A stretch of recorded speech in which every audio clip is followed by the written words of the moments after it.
All right, everybody. Just getting started here with our live stream. Let me check a few, make sure we're all good.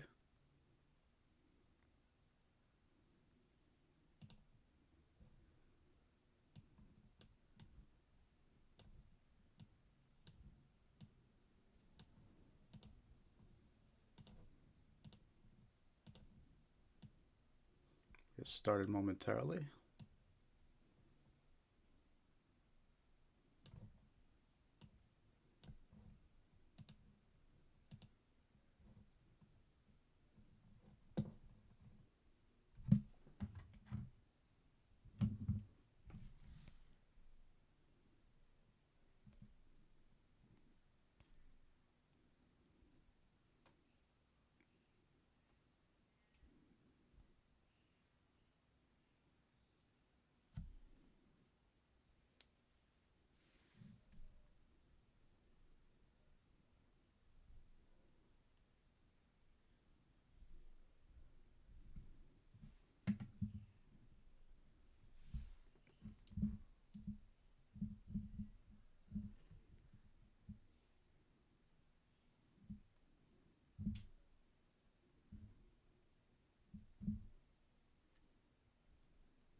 All right, getting started in a minute here.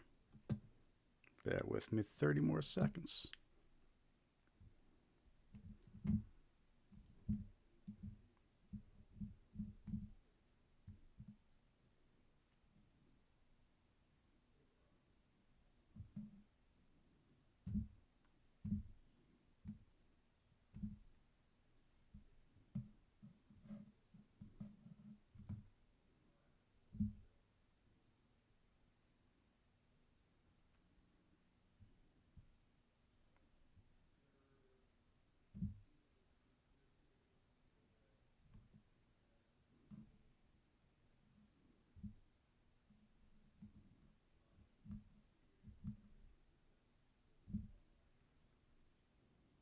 All right, everybody, welcome to the live stream. I'm Jared with Scamware 101, and we do this weekly live stream every week to bring awareness about common scams and how to protect yourself from becoming a victim. We're trying a few new things tonight. Doing a live stream on Instagram, Facebook, and on YouTube. So we'll see how it holds up, but looking so far so good. And if it's your first time joining, again, my name is Jared. We do this live stream every week, and our goal is to spread awareness about common scams targeting individuals. We go over about 20 different types of scams. We show you real examples of email scams. We play recordings of phone call scams, show you some text message scams, some screenshots of those. We even go over some snail mail scams of traditional postal service mail. So lots of good information on this live stream. And again, our goal is to spread awareness about these scams so you just protect yourself, protect your loved ones from becoming a victim. So we're going to get started in about 2 more minutes here, and we're going to dive right into some examples of the scams. But in the meantime, hit that like button, subscribe. Let's see if we get some more people in the live stream. The more likes we get, the more subscribers we get, the more the algorithm will share our content. That's the whole goal. We also have a YouTube channel where we release scam awareness videos. So definitely subscribe to the YouTube channel. A lot of the scams we're going to go over tonight, we actually have videos about those scams. So after a live stream, you can go check out the channel and see if there's any videos of specific scams that you might want to review or share with a loved one. I mentioned earlier, we are live streaming on Facebook, Instagram, and YouTube. And that's the first time we've streamed across all 3 platforms. I'm not really monitoring Facebook, not really monitoring Instagram, so hopefully it goes well. But what I am monitoring is the YouTube streams. So come say hi in the YouTube chat, and I'll probably reply. I see a few people talking already. Hi, Zane. Zane's in the YouTube chat. We also got 2 YouTube live streams going. One is a vertical live stream, and one is a widescreen live stream. So whichever view you prefer, you can go onto YouTube and check it out. They are separate chats, though. So, but again, I'm bouncing back and forth between those 2 chats, and I'll do my best to answer any questions people put in the chat. In the meantime, if you're on Instagram or Facebook, you can watch on there. But again, if you want to ask questions and talk in the chat, head on over to YouTube, because that's the chat I'm monitoring. All right. Well, with that said, let's get started. If you're just joining us again, my name is Jared with Scamware 101. We do this live stream every week with the goal to spread awareness of common scams. We're going to go over about 20 different types of scams tonight. We're going to show you real examples of scam emails, text messages, phone calls, snail mail scams. A little bit about us, Scamware 101. You can join our free mailing list, and we'll send you reminders about when we're going live, and we'll send you some tips about scams and how to protect yourself. And again, it's free mailing list. You can unsubscribe at any time. And you can also follow us on social media. We're on all your favorite social media platforms: Facebook, Threads, Instagram, X, Blue Sky, and YouTube. So we're most active on YouTube and Facebook. Follow us there, subscribe to us there, and you'll stay up to date. And don't be shy. Say hi in the chat. Hit that like button. Let's see if we get some more people in there. All right, lots of good stuff to come up. Let's dive into our first scam of the evening that we're going to talk about here. That is arrest warrant scams. So these arrest warrant scams, we've seen lots of warnings coming out from local law enforcement about these, local sheriff's offices. Basically what happens is a victim is contacted by a scammer impersonating law enforcement.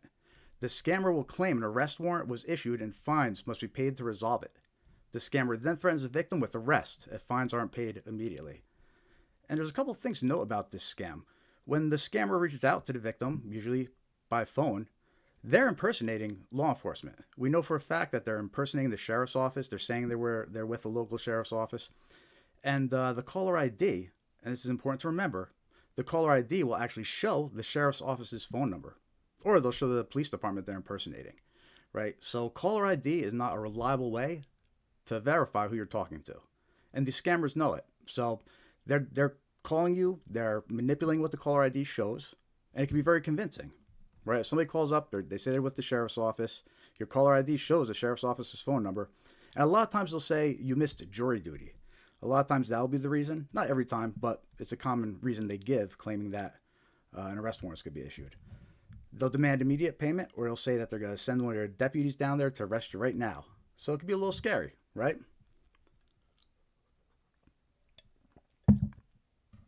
So, like I said, there's lots of warnings about these arrest warrant scams. Local law enforcement does not like these because these scammers are impersonating law enforcement, right? And we know the police don't appreciate that. Also, these arrest warrant scammers, they've been known to provide fake paperwork, too. So be aware of that. If somebody's reaching out to you claiming there's an arrest warrant, they're calling you up and they're claiming they have paperwork, don't trust it. What you need to do in this case, if you get a call like this, and really any unsolicited phone call now, what you have to do is you have to hang up with whoever calls and then verify the information by reaching out directly to the organization. So in this case, if somebody calls you up claiming there's an arrest warrant that's going to be issued, ask them what organization they're with. Right? Hang up the phone and contact the organization directly if you're concerned that it might be a real scenario. So be aware of that. Arrest warrant scams, extremely common right now. Sometimes they're referred to as jury duty scams, again, because they'll say you missed jury duty. Watch out for them. We have a video about this one. So you actually go check out the video later if you want. We actually include some clips about warnings from local sheriff's offices in that video. And there's some examples of the fake paperwork that these scammers have provided. So definitely check out the video on our YouTube channel. I see someone's in the chat saying I should create some long form videos about this. And yeah, we do have those videos already. So that's why we do this live stream though, because it gets us to a wider audience. And we'll let people know about the videos. So, but anyway, back to these arrest warrant scams. Watch out for them. Check out the video we released. Somebody calls you up claiming that they're from the sheriff's office. Even if the caller ID shows that phone number, don't trust it. You have to hang up.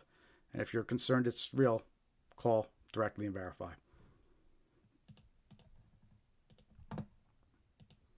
If you're just joining us, we do this live stream every week. I'm Jared with Scamware 101.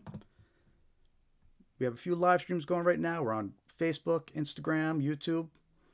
I'm only monitoring the YouTube chats though, so you can hop over to YouTube if you want to put in the chat and I'll answer you.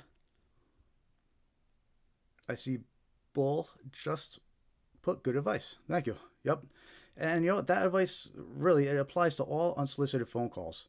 You know, someone you don't know is calling you, whether they're impersonating the bank, or sheriff's office. You know, they know that these scams exist, and they'll be okay with you saying, "Hey, thanks for letting me know. I'm going to hang up and confirm a few things." Right? But don't interact with the unsolicited phone call. And speaking of impersonation scams, the next scam we're going to talk about here is a bank impersonation scam. This scam is huge right now. And the scammers might even know information about you. They might know what bank you already use. So they know which bank to impersonate and then claim that they're with. I have a few examples to share with you, but basically how these bank impersonation scams work is scammers impersonate the bank, usually claiming suspicious activity was detected under a victim's account. Victims are then tricked into withdrawing and transferring funds to the scammers who are impersonating the bank. And again, this is one of those cases where if the scammer is reaching out to you over the phone, the caller ID might even display the bank's phone number, right? Because we know this is one of those scams where the caller ID will show the bank that they're impersonating. So the same advice applies for these unsolicited phone calls, especially if it's something about claiming to be from the bank. Hang up, call your bank directly. And I have an example of this scam to share with you. And the thing to keep in mind about the scam too is they're targeting victims by the phone and text message, and then there's the phishing emails, right? So we're being targeted from all directions with these bank impersonation scams. I think a lot of people are used to getting the emails, but you can't trust phone calls, you can't trust text messages either. Really, any unsolicited communication claiming to be from the bank, you have to verify it. You have to call your bank directly and verify it. And this example that you see right now on the screen is a text message version of this scam. And you can see that the text message is claiming to be from TD Bank, and it's trying to claim that a transaction was made on the account. It's trying to impersonate one of those warning text messages you get. You ever use your credit card out of state, and sometimes you'll get a warning on you'll get a text from the bank saying, "Hey, was this really you?" That's what the scammers are trying to impersonate here. What's interesting about this text message example of this scam is right before this text message came in, the victim also received a phone call.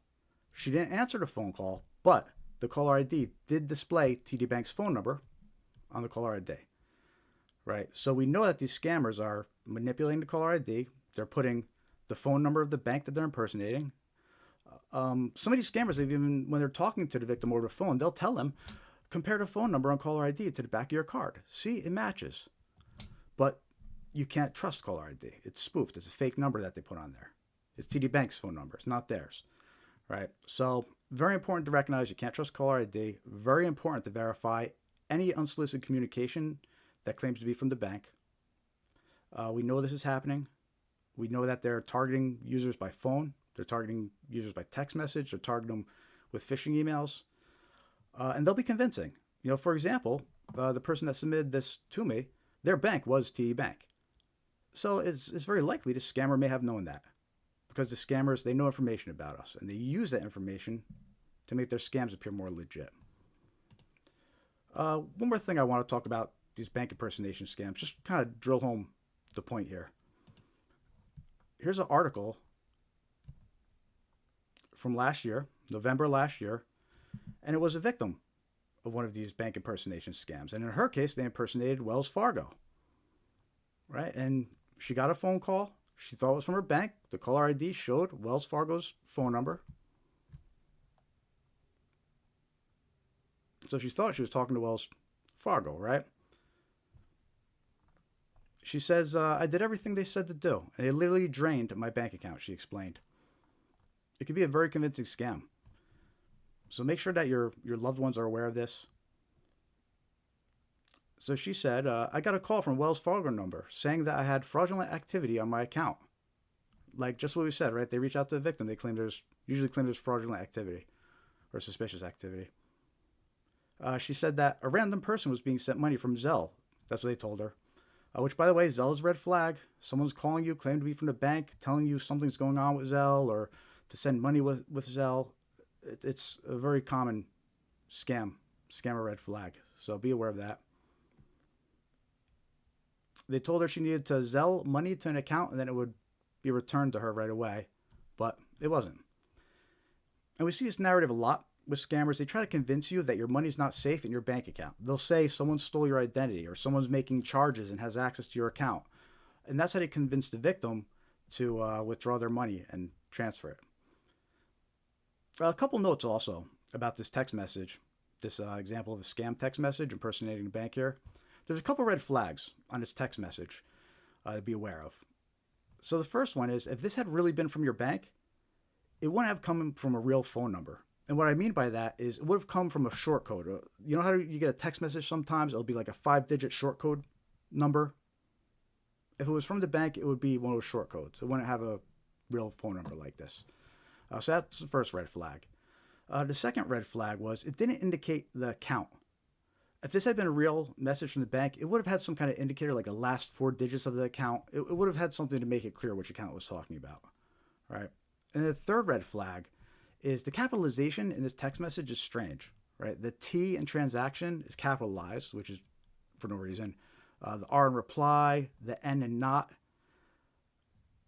So it's when you notice grammar mistakes or spelling mistakes, it's always a red flag. So that also sticks out in this example.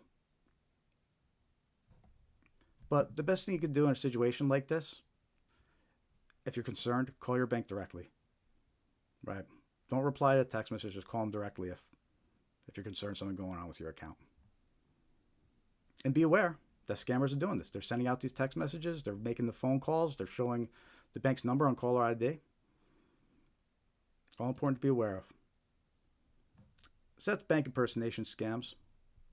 Extremely common right now. It's important to be aware of them. How are you all doing out there? Say hi in the chat. Let us know you're watching. Again, I'm monitoring the YouTube chats, so if you want me to see what you're saying or have a question, hop on over to YouTube. I'll answer any questions you have in that chat. And we should be streaming on Facebook and Instagram too. I'm not really monitoring those, so first time we're doing that, streaming on 3 platforms. So hopefully it goes good, and when I check it later, there's no problems. But I guess we'll find out. We're good on YouTube.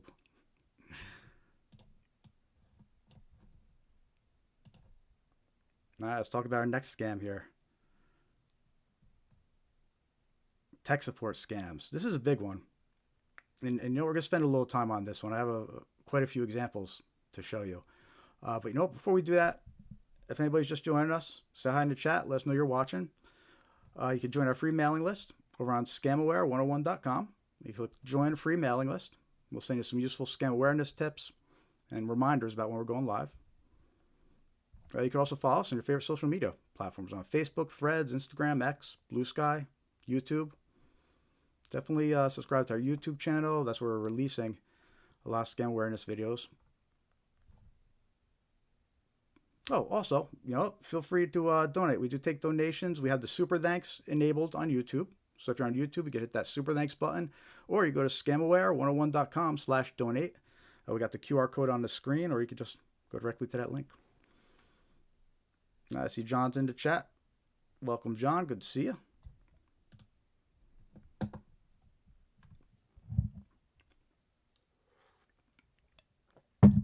All right, tech support scams.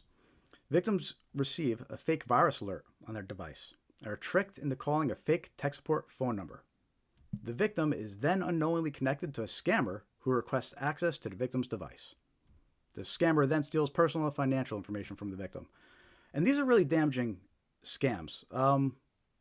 Usually these tech support scams will start with a fake virus alert. There have been cases where these scammers will call the victims directly on the phone, and they'll claim to be from Microsoft or an antivirus company, and they'll try to scam them that way. But the most common tech support scams are these fake virus alerts that pop up on people's devices. And everybody's vulnerable to this type of scam because these fake virus alerts, it doesn't matter if you're on a Mac computer, a Windows computer, your Apple device, your Android device. If you're browsing the internet, you can get one of these fake pop-ups that tricks you into calling a tech support phone number that's not real, right? And the thing about these tech support scams is it seems like the older folks are the ones that are losing the most money to this type of scam. They're falling for it the most. It does trick everybody, but We know that the older folks are getting impacted a lot by this one. So make sure that your older loved ones are aware of it. And we're going to show you some examples of this scam to give you an idea about what you're dealing with here. And also we did a video about this as well. So all the examples we're going to share, we have a video with those same examples on our YouTube channel. If you want to review it later or send it to the loved one. But we're going to start with a few just generic examples, right? Just to show you what we're talking about, and then I'll show you some more convincing ones. So you'll be browsing the internet, mind your own business, and then boom, you get this pop-up. Warning, 5 viruses detected. Our latest scan has detected 5 viruses that may steal your personal info. This is call us immediately at, and has a phone number, right? And then it's got all these scary threats that they claim could happen. System crashing, file deletion, theft of personal data, Wi-Fi loss, infections on your other devices. All scary stuff, right? So someone could get scared and call this number.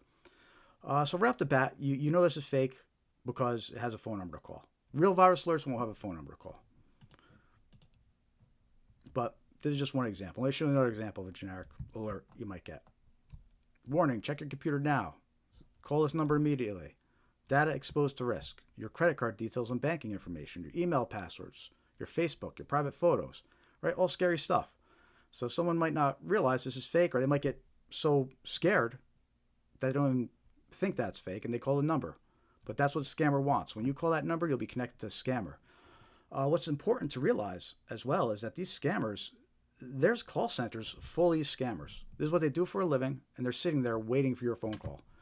And this is one of those types of scams that tricks you into actually calling them. Let me show you another example. Warning, your computer may be infected. Now this one you could tell that it's a web page pop-up. You can see like the address bar across the top. So if you're computer savvy, you could tell, all right, this is just a fake web page that's designed to look like a virus alert. But to someone that's not so computer savvy, they get this pop-up. It's scary. Big capital letters, all red. Your computer may be infected. You know, to remove viruses, call tech support now. All right, but if you call them, they're connected to a scammer. So those are just a couple generic examples, just to give you an idea of what I'm talking about when I say fake virus alerts.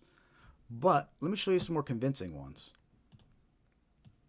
And these fake virus alerts, again, they lead to a tech support scam. What they're trying to do is trick you into calling this fake tech support number. This one impersonates McAfee antivirus. And it's pretty convincing. It's got the McAfee logo. It has their color theme. But it's a scam. And if the victim calls that phone number, they'll be connected to scammers. The scammers will impersonate McAfee, and then they'll ask for access to the victim's device. And you can see how this one could be convincing, especially if you already have McAfee and you get this pop-up. You just think, hey, my antivirus has warned me. But again, the big red flag is it has a phone number to call. And real virus alerts wouldn't have a phone number to call like this.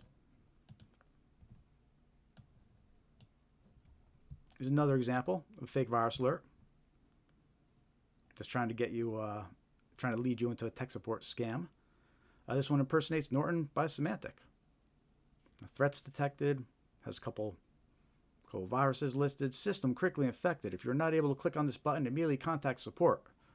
And it's got the number listed there. Again, you try to call out the number, you'll be connected to scammers. And what's kind of funny about this fake pop-up is it's actually designed for the buttons not to work. So if you're clicking on the buttons and nothing's happening, and then you read, if you're not able to click on this button, immediately contact support. It's all part of the scam. And again, it follows the same system hard drive may fail. Do not close the page until the issue is resolved. It has a scary wording, the threats on there, which could scare somebody. And they call that number. The scammers go try to get on the victim's computer. And that's one of the reasons why this type of scam is so damaging, because the goal is to get on the victim's computer. And we'll talk more about that later, but once a scammer's on a victim's computer, it's a gold mine. They have access to everything. And that's why they try to do it. Here's one that impersonates Windows Defender. Access to this PC has been blocked for security reasons. But it's not real. Contact Windows support. Right? It's got the Microsoft logo. They're impersonating Microsoft, but that's not Windows support. That's actually a scam phone number. You call that, you'll be connected to a call center of scammers that want to steal your money. And one more example of a fake Windows virus alert. Again, this one impersonates Windows Defender too. And it's convincing. It's got the logos. Access to this PC has been blocked for security reasons. Contact Windows support. Again, you call to be connected to a scammer. That's how they get you into these tech support scams. Now, I mentioned a little earlier about these tech support scams is that everybody's vulnerable. It doesn't matter if you're on a Windows machine, a Mac, an iPhone, an Android. And just to show you some examples of that, here's fake virus alerts as part of a tech support scam. And they're targeting Mac users. This one has the Safari browser logo in it. Your Mac computer has 13 infections. Please call tech support as soon as possible. All right, it pops up that scary warning about data at risk, credit card, email, Facebook, private photos. Your webcam could be accessed remotely by hackers. Right, all scary stuff. So someone could react quickly to this and call the number, but they'll be connected to a scammer. And again, if the virus alert has a phone number, the call it's fake. That's how you know it's a scam. A couple more examples for you here. This one impersonates AppleCare. Warning, macOS is infected with viruses and other malicious applications. Please call Apple support. But that's not their phone number. If you call that number, you'll be connected to a scammer. Got one more example to share with you about these fake virus alerts. This one impersonates Mac again. macOS is infected with spyware and other malicious applications. It has the Apple logo. Please call Apple support. If you call that number, connect to a scammer. And that's how these tech support scams work. They try to trick the victim into calling a tech support number for help. And look, something to keep in mind when it comes to tech support and letting people onto your computer, everybody should have their computer person. And what I mean by that is maybe it's the family member that's good with computers that you call when something happens. Or maybe it's the local computer shop that you call when you need help with your computer. Or maybe it's the tech support at work that helps you with your work. Maybe you call them and they help you. But everybody should have the person that they're going to call when they need help with their computer. You should never just call a random phone number that pops up on the screen. If you get a virus warning and you're concerned that's real, your initial reaction should be, let me call my computer person. Right? Let me call my computer guy or girl and ask me if this is real. And there you go. You shouldn't be calling random numbers that pop up. And now that you know that this is a scam, now you know not to, right? So the best thing you do is kind of think of who you would call if you did get a virus alert or something goes wrong with your computer. Right? Think of that person you would call, and then if you end up in a situation, don't react with fear. Just call the person that you trust to work on your computer, right? So anyway, that's tech support scams. Again, the scammers have had success. They've had a lot of success with this one, right? And a lot of the older folks are the victims. So make sure your older loved ones, or if you're the older loved ones, make sure to be aware about this one. These tech support scams and fake virus alerts. And again, we did a video about this one. All the examples we shared are in that video. So that's on our YouTube channel. You could check it out a little later. Make sure to hit that subscribe button.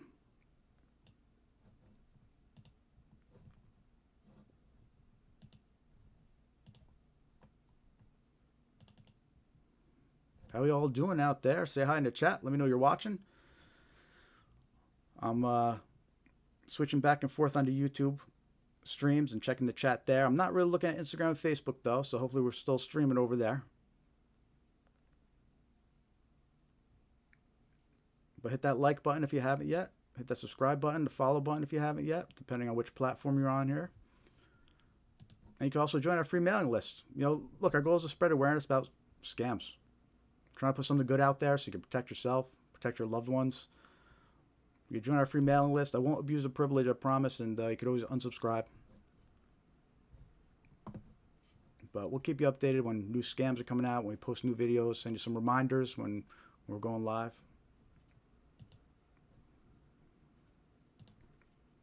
And we do this live stream every week with the goal to spread awareness. We usually kick it off at about 5:45 p.m. Eastern time, and we usually go at least 3 hours. So we're going to be on it for a couple more hours at least. Last week we went for 4 hours. Depends how active the chat gets, but if people start getting the chat, asking questions, I'm game,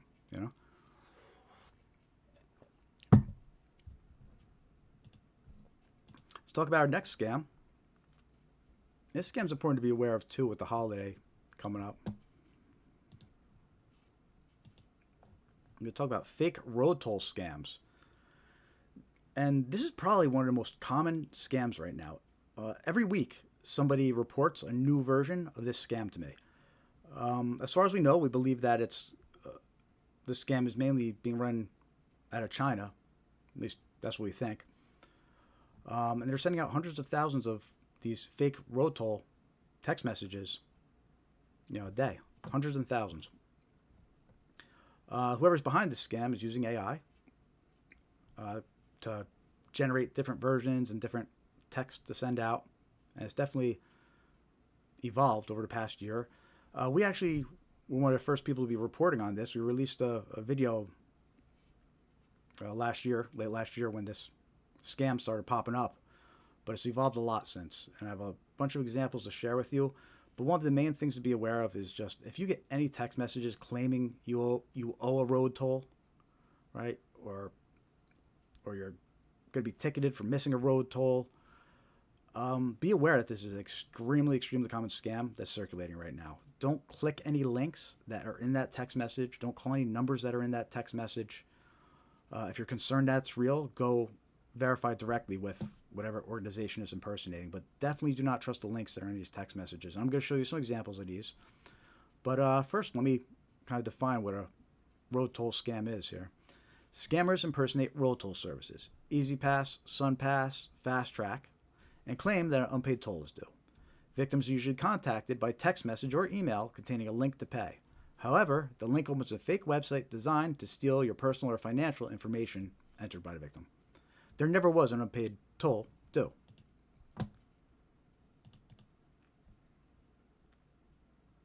I said EasyPass, SunPass, Fast Track, but that's just naming a couple.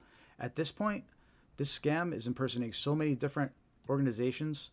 I did this slide towards the end of last year, and at that time, this scam was impersonating SunPass, Peach Pass, Quick Pass, Good to Go, EasyPass, Drive Easy Maryland, Fast Track, North Texas Tollway. And since then, it's impersonated even more. Easy Drive Massachusetts, it was impersonating. Now they're impersonating the DMV and Highway Patrol. So the list just goes on of all the different organizations that these scammers are impersonating and sending out these texts claiming that, who they're from. So let me show you some examples, right? Here's a text message. Pay your Fast Track lane tolls by January 24th, 2025 to avoid a fine and keep your license. You could pay at, right? And that has a link to the fake website. So it's trying to scare you. It's trying to make you think you're going to lose your license too. That's a common thread when it comes to these scammers. They want to cause fear so you react quickly. They don't want you to take time to think about it. They want you to just react quickly. Oh my God, I got a fine to go suspend my license. Let me click this link. But it's a scam.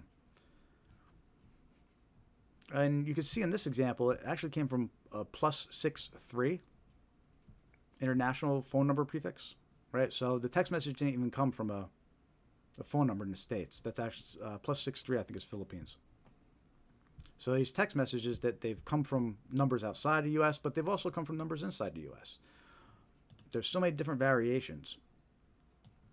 Here's another example. This one came from +231. I forget where that is, but again, that one's outside the U.S. Final warning: unpaid tolls. Failure to pay $3.99 toll may result in further penalties. Deadline: March 12th, 2025.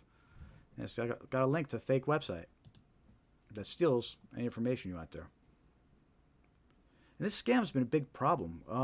The New York Thruway, they announced a warning about this, right, where they showed a fake example and a real example.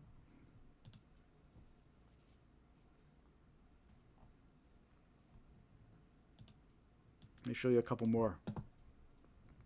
Easy Drive Massachusetts. Reminder: your bill for $6.99 is due soon. Please visit. There's a link to the fake page to pay and avoid additional fees. And these are all examples of these fake road toll text messages. And let me know in the chat if you've received these text messages. So many people have. Every week somebody's reporting a new version of this scam to me. Here's one where they sent All it was a text message that came in with an attachment. And it was from a U.S. phone number, right? But it comes in with an attachment, which, by the way, never open attachments from unsolicited contacts, whether it's email or text message. If you weren't expecting it, don't open an attachment. But if you did open an attachment, in this case, it's a PDF file, and it claims to be a toll violation notice. And then eventually, after a page full of scary things that are going to happen, like additional fines, suspension of your vehicle registration, collections is going to come after you, affect your credit, civil or legal proceedings, right? Then they have a pay now button that takes you to the fake website that steals your information, right? So they're even sending out attachments with text messages claiming you owe a toll. Just to give you an example, what would happen if maybe you did click on that link, which you should never do, but if you did, it might take you to a website that looks like this. This one impersonates Washington State's Good to Go service. And it looks legit, right? It has their logo, their colors. It could be pretty convincing. And if you click pay, next page would look like this. But any information you enter is going to get stolen.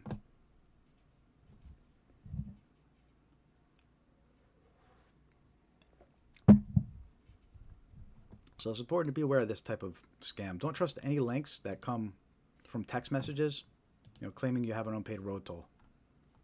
It's such a common scam right now. So many people are getting hit with this text message. And everywhere. So many different states. And explain one other thing about this. So someone who received one of these text messages, they asked me, how did they know I was in Massachusetts?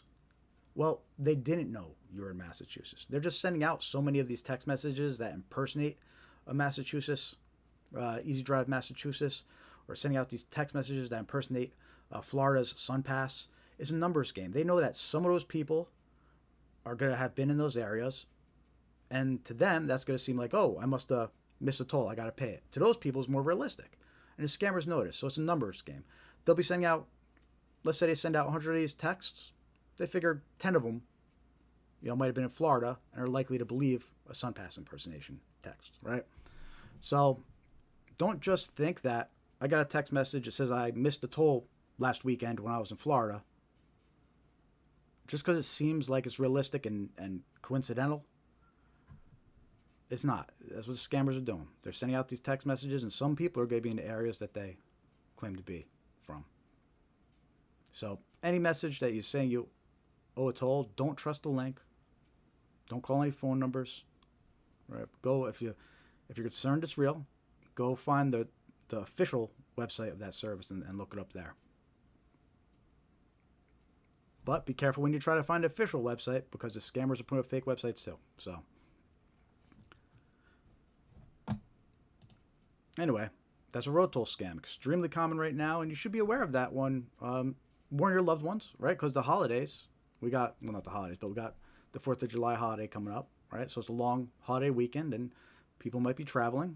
You might be traveling. Your loved ones might be traveling. And suddenly you get a text message claiming you missed a toll. Don't trust it just because you were traveling. The scam picks up during the holidays. The scammers know people are traveling during the holidays. Be aware. And let me know in the chat if you received any of these.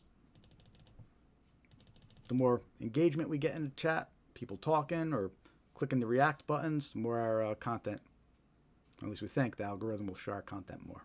So you could help spread awareness by clicking like. It's that easy, right? We made the video, we got the live stream going. All you got to do is click like. And now you took part in spreading awareness of these scams.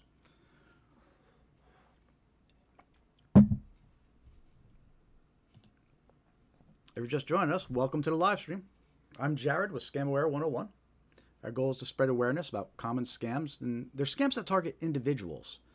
And that's an important detail. There's a lot of resources for business and employees and scams that are targeting companies. A lot of companies, they'll have their employees going through some kind of scam awareness training, right? But those scams are different. The scams we're focusing on are the scams that target individuals, right? We're going over scams that impersonate your bank or claim that there's an arrest warrant out, or pop up a fake virus alert that say your computer is infected. All these types of scams that target individuals. Because the truth is, there's not many resources out there for individuals. Business, employees, sure, but grandma's still getting scammed, right? People are still calling grandma impersonating a family member, and the employee training isn't going to help with that. So that's our goal here. We're trying to put something good out there into the world.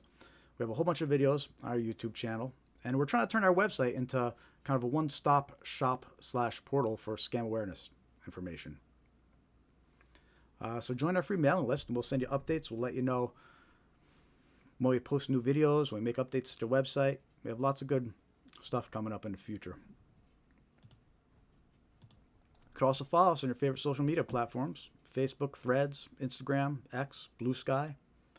Right now, we should be streaming on Facebook, Instagram, and YouTube right now, which is, we just started doing that this week. Usually we just stream on YouTube. So hopefully that's all working and you're watching us on Facebook or Instagram.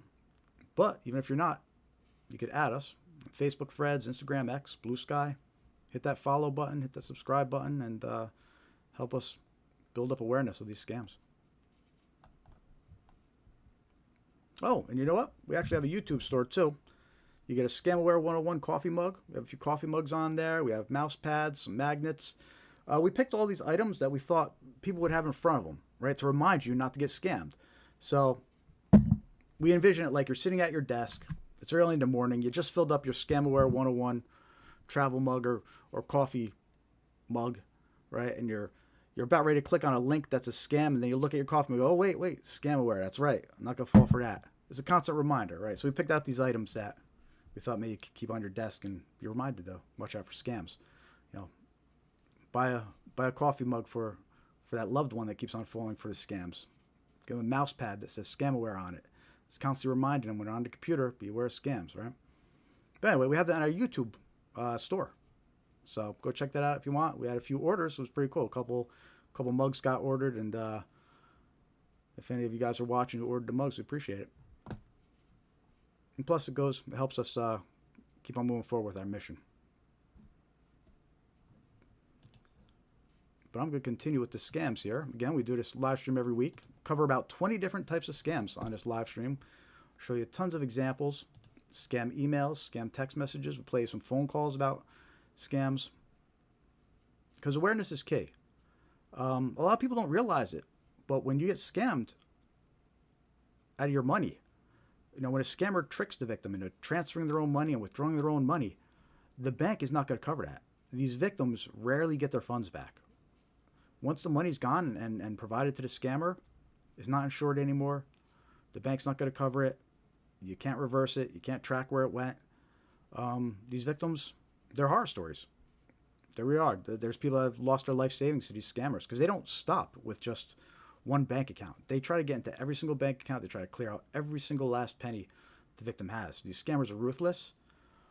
And an ounce of prevention is worth a pound of cure when it comes to this. Being aware of these scams before you become a victim, it's really the only way to protect your money, is being aware and not falling for these scams. So that's why scam awareness is critical. It's important. It's more important now than ever before. The scammers are using AI. Their scams are becoming more convincing and more advanced. They're cloning voices, so it doesn't even sound like someone in another country. It's wild what they're doing. And you need to stay on top of it and be aware of it. Too many innocent people are losing money to these scammers. And I don't care who you are. Like, some people think they're too smart to get scammed. That's not true. Anybody could have an off day. You just woke up, you're half asleep, maybe you got the flu or something. You're not thinking right, and boom, just fell for a scam. So it could happen to anybody. And I commend the victims that come forward and share their stories about scams. But anyway, let's keep on going with the live stream here and keep on talking about some more scams.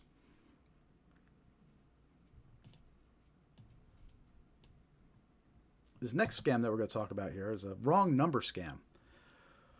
We released a video about this scam, and it's our most viewed video. It went viral. We have over 99,000 views on the video So getting close to 100,000, which is amazing. Most of our videos are lucky to get like 1,000 views, and that one's about ready to crack 100,000 soon. So, but wrong number scams are extremely common. And if you've ever wondered why you get so many text messages from wrong numbers or claiming to be, oops, it was the wrong number, that's why, because it's an extremely common scam. And how it works is scammers reach out to new victims by sending text messages to random phone numbers. That means your phone number. All right. When someone replies, wrong number, the scammer attempts to continue the conversation and build a trust with the victim. As trust is gained, this type of scam evolves into a romance or pig butchering scam that ultimately steals money from the trusting victim. And, a lot of stuff we go over, it might sound far-fetched. You might say to yourself, well, how would someone ever continue a conversation with a stranger over a text? These scammers are good. They've heard every response. They do this all day long. They're basically salespeople that are scammers, right? They know what to say. And when you hear about pig butchering scams, which is when it usually ends up being like an investment scam. It's a whole fake investment thing. They trick you into investing your money, and you think you're getting gains, and they keep on tricking you to invest more and more, and they call it fattening the pig, right? And that's why it's called a pig butchering scam, because once they get as much money as they think they can get from you, suddenly you can't withdraw or get the money back. That's when they butcher the pig. And a lot of those scams, they'll start with one of these random text messages. The scammer gets the conversation going, and then they say something like, I've been investing, I have a family member that invests, we're getting great returns, you seem like a nice person, here's how to get involved, but it's all a scam. I don't want to focus too much on the end scam, which would be the pig butchering or a romance scam, right? I want to focus more on the wrong number portion of this scam, because it basically the wrong number portion of this scam is how the new victim gets pulled in. And that's what you need to be able to recognize and avoid and be aware of. I don't even want to get to the point where suddenly it's evolving into romance or pig butchering scam, because by then it's gone too far already. You need to recognize a wrong number scam when you're being targeted by a scammer. And the thing that's tricky about these wrong number scams is they could start in any way. They could start, excuse me, is this Emma? Hey Anna, I'm Josie. Or just hi, right? It could be just any random text message that arrives to your phone. And your initial response is going to be, you're going to either reply saying, who is this? Or no, you have the wrong number. And that's what the scammer wants. They want to get that reply. Now, once you reply to them, they're going to apologize for having the wrong number. They'll give you some story. Oh, sorry, I thought this was my friend. But then they're going to say something like, you're nice. What's your name? Where are you from? How old are you? They're going to try to get information about you. And that's how the wrong number scam works. It's just a way for them to initiate the conversation, figure out who you are, and then they'll determine the best scam to go forward with. Let me show you some more examples of this wrong number scam. This one starts off with, I'm Margaret. Are you Lillian? Person replies back, I'm Izzy. I'm really sorry. I think I made a mistake between your number and Lillian's number. I hope I didn't disturb your good day. Person replies back, that's okay. At this point, there should be no more text messages going back and forth. It's been established. It's a wrong number. All right. But because it's a scammer, they're going to keep on texting. They're going to try to get information about the person. Thank you for your understanding and patience. You're a kind person. I hope you have a good day today. I'm 36 years old. Would you mind telling me your age? Right? So this example, they try to get the person's age. Let me show you another example. And by the way, the conversation continues after that. Eventually, they'll ask the victim to continue talking on WhatsApp, for example. What's up, Dave? Good to see you. Welcome to the live stream. Doing it a couple days early this week. Here's another example. A wrong number scam. And it started off with just have a cup of coffee together, right? So somebody gets this random text message from an unknown number, right? So they reply back, oh, who is this? Well, that's what the scammer wants. They want the victim to reply back, whether it's saying, who is this? A wrong number, right? And in this case, the person replied back, yeah, wrong number. At that point, conversation should end. Scammer keeps going. I'm sorry. I thought this was Laura's number. I think I dialed the wrong number. Hope I'm not bothering you, right? And the victim says, no, you're good. Have a great day. Always smile, blah, blah, blah. right? But the conversation keeps going. The scammer's going to be like, thank you for your kindness to my situation. I just realized I entered the wrong area code. Where are you from, right? So last example, ask the person's age. This one's asking where you're from. Eventually, they're going to try to get all that information from the victim.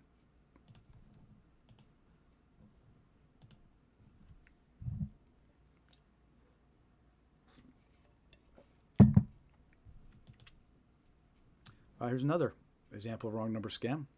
This one just started with hi, right? And the person replies back, hi, who is this? And that's the trick. That's the goal of the scammer. They want to get you to reply. Because even if you reply back and then say nothing else after that, you're still letting the scammer know that you have an active phone number, you're reading the text messages, you're replying back. They'll target you with more scams. They'll send you text messages from different numbers, and they'll target you even more if they know you're reading and replying. But again, back to this example, right? It starts off with hi. Reply back, hi, who is this? Person replies, hi, Karina, are you David? We met last week at Linda's party, and you picked this number for me, right? They always have some story about how they got your number or met somebody that gave them this number. And reply back, hi, sorry, you have the wrong number. At that point, conversation should end, but the scam replies, oh my gosh, I checked and found out I entered the wrong area code. A lot of times they say it's the wrong area code. I hope it doesn't bother you. All right, victim replies back, that's okay, no problem. Again, conversation should end at that point. But the scammer keeps going, and they say, thank you very much. You're a very friendly and polite person. I hope we could be friends. Nice to meet you. My name is Karina. What can I call you? Replied back, Pat. Figured it could be a male or female, so caused a little confusion.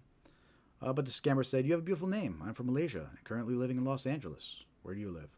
And we cut off the conversation because we got far enough in the example. But you can see in all the examples we showed, they're going to ask your name, they're going to ask where you're from, they're going to ask your age, and they're going to try to determine the best scam to target you with, which usually ends up being some kind of investment, pig butchering scam, a romance scam. The best thing you could do with these wrong number scams is not even reply. Even if you're not sure if it's a scam or not, if you just get a random message that doesn't seem to be anybody you know or makes sense, don't even reply. Because you're letting the scammer know that you're at least reading and replying to the texts. If it's a legit wrong number, they'll figure it out. Which is tough because, we want to be kind. We want to let the person know that, but that's what scammers rely on now. It's one of those situations where, you can't really reply back to somebody telling them it's wrong number. Just ignore it. Another example. This might be why I got 100,000 views on the video, because I used this as a thumbnail. But this is another example of a wrong number text message. And in this example, they actually include a picture. Right? So the message comes in and says, hi, Byron, I'm Jane. And it has a picture of a woman attached to it. This one actually came to me. Knew it was a scam. So obviously I'm not going to reply. But 4 hours, exactly 4 hours after the initial message came in, get a follow-up message. Have you gotten the pictures I sent? Right? So there's a couple things to take from this example. One, they're attaching pictures. They try and give more of an incentive to trick somebody to reply. Right? But two, this isn't a real person just sitting there sending text messages. These are bots. These are automated. It starts off as a bot. Eventually you'll be connected to a scammer, but this bot is programmed to send out the text message, hi Byron, I'm Jane, right? And then if it doesn't get a reply in 4 hours, it sends out the follow-up. Have you gotten the pictures I sent? At 4 hours on the dot, right? And that's how these bots work. And that's what you're up against. There's hundreds of thousands of these text messages going out. They're bots. They're not even people. So the best thing you could do is not reply back, especially when you could tell it's a scam, which in this case, it's definitely a scam. And you should report it. You should report it as junk or block it. In the video we released about this scam, the one that's got over 99,000 views, there were quite a few comments left on that video. And a lot of people said they got this exact same text message, exact same picture, right? Hi, Byron, I'm Jane. And then the same woman in the picture, right? So it's a very common scam. Lots of people are getting hit with the exact same text message. It's a numbers game. They just try to send out as many of these scam text messages as possible. And they just know some people are going to reply or fall for it. So that's a wrong number scam. And again, the wrong number portion, that's how they pull you in with the wrong number portion, and then it evolves into a different type of scam, whether it's a pig butchering scam or a romance scam. So be aware of these wrong number scams. Again, the best thing you could do, you get these text messages, just don't reply. And if you could tell right off the bat that's a scam, block it, report it as junk.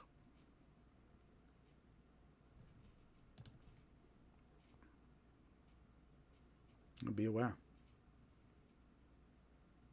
How are we all doing out there? Let me know you're watching. Say hi in the chat. We're almost getting up to our first hour here, but that's all good. We got a couple more hours to go, at least. Lots of good stuff to cover. We're actually right on track. Usually I take a coffee break. Well, it's a little early, so I'm going to do that a little later here. I think I'm still good on coffee. So we're going to do red flags first.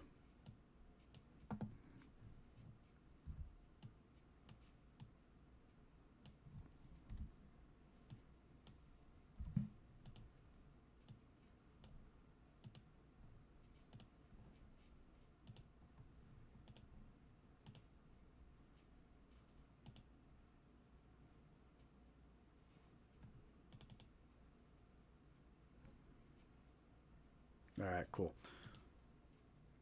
All right, if you're just joining, welcome to the live stream. I'm Jared with Scamware 101. We do this live stream every week to spread awareness of common scams so you can protect yourself and your loved ones from becoming a victim. Awareness is key in avoiding these scams. The sooner you recognize a scam and cut off the scammer, the better. A lot of times, by the time a victim sends money or falls for the scam, it's too late. A lot of times you can't get that money back ever again. So awareness is key.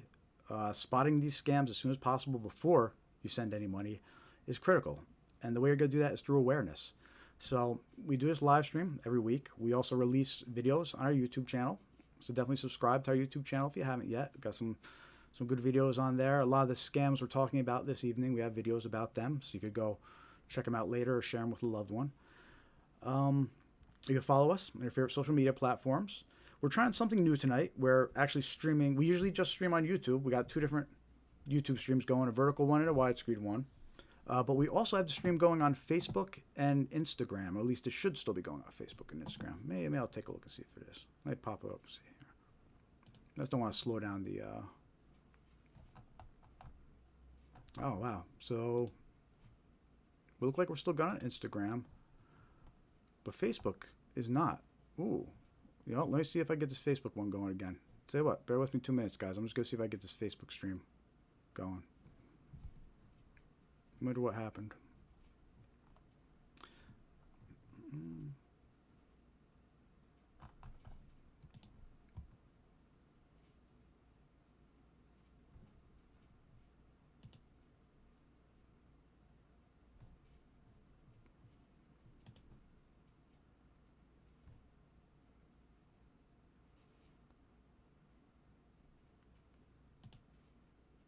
Just bear with me 2 more minutes here. I just want to see if I get this going.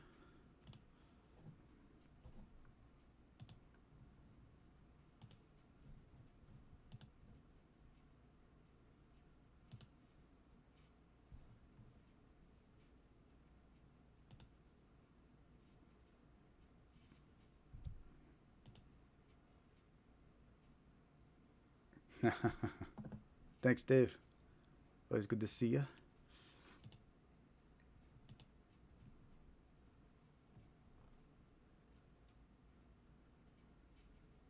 Yeah, it took forever for us to reach the followers on Facebook we needed to live stream. So this is the first week that we attempted to do a live stream here on Facebook.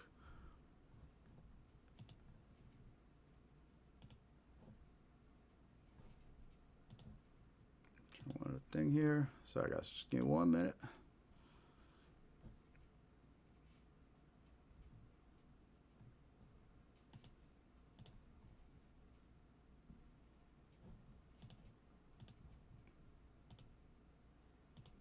In the meantime, say hi in the chat. Let me know what scams you've encountered. Hit that like button.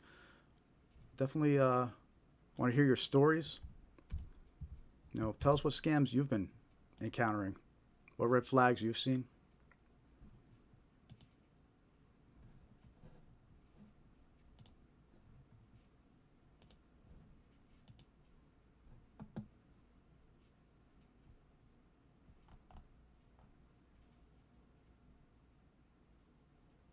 There we go. Got the stream going on Facebook again here.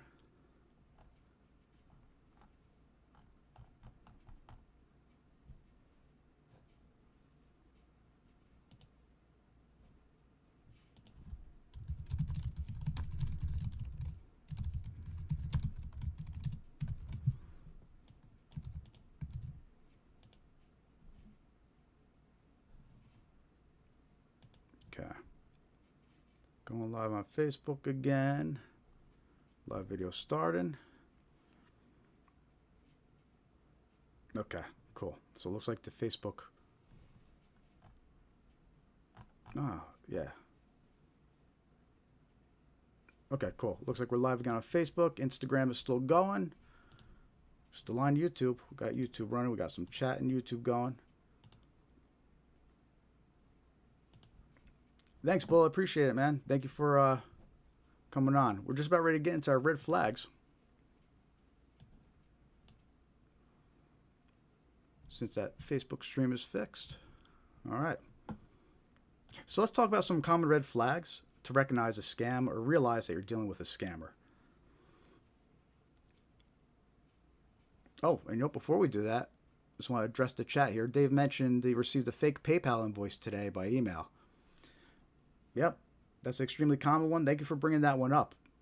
As far as email scams go, anything that's claimed to be from PayPal, be suspicious, because that's a common company that scammers like to impersonate. They'll impersonate PayPal. They'll say you sent the payment and try to trick you into calling a number.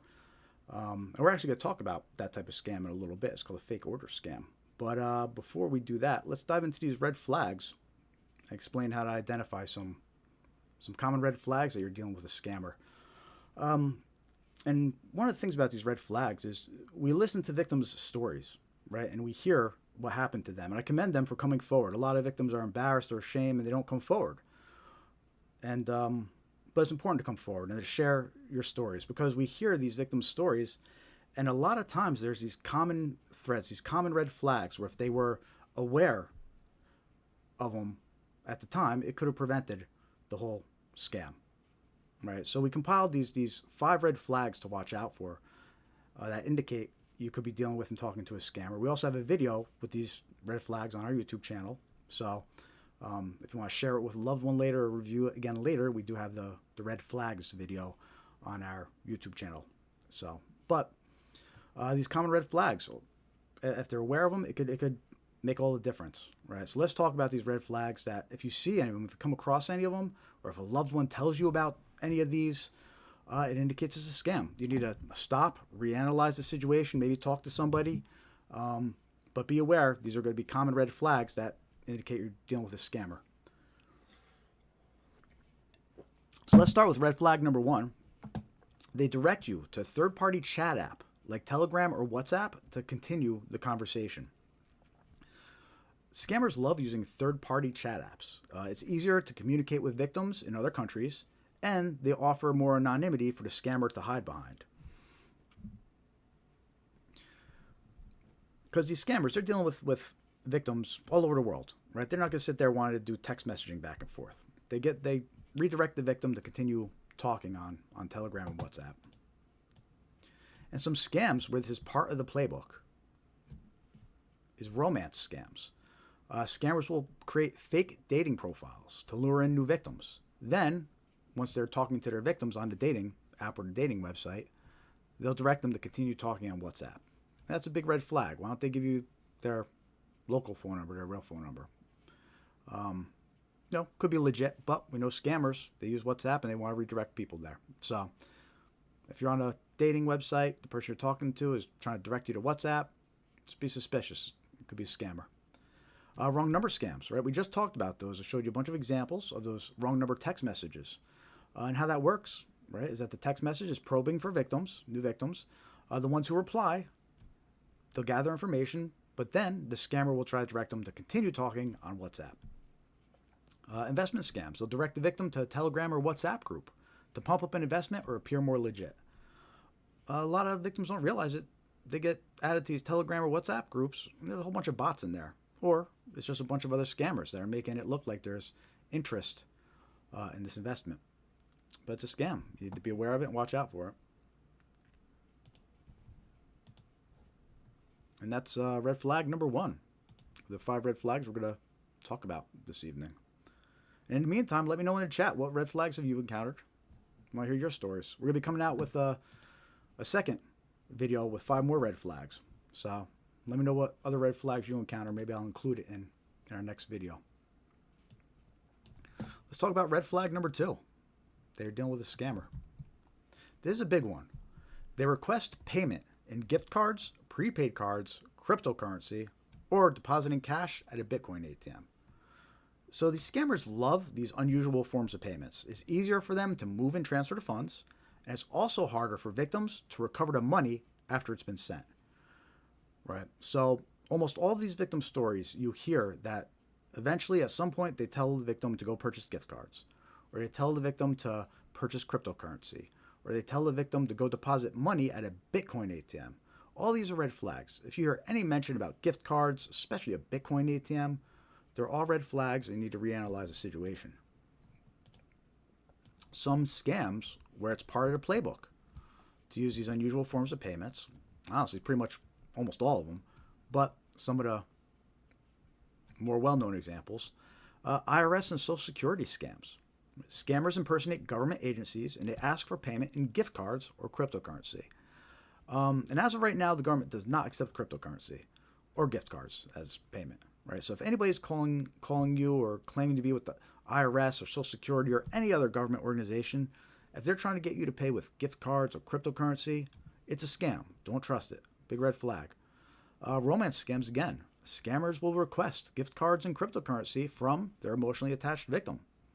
You know, their victim thinks that they're just sending gift cards to someone that they're in a relationship with, right? Or a lot of times the scammers will tell victims, I set up a cryptocurrency account for us, so deposit money into there and we'll use the money together. But it's all a scam to trick the victim into sending gift cards, cryptocurrency, and not being able to get it back from the scammer. Bank impersonation scams. Talked about those earlier. And the victims are tricked into withdrawing cash from the bank and purchasing gift cards, usually, as instructed by the scammers. So anybody calling you impersonating or claiming to be with the bank, telling you to withdraw your money, don't trust it. If they're telling you to purchase gift cards, don't trust it. Bitcoin, don't trust it. We just know that scammers love these types of payments. So if someone's approaching you and contacting you and eventually trying to get you to purchase gift cards, cryptocurrency, be aware that scammers love that type of stuff, and you should set off a red flag.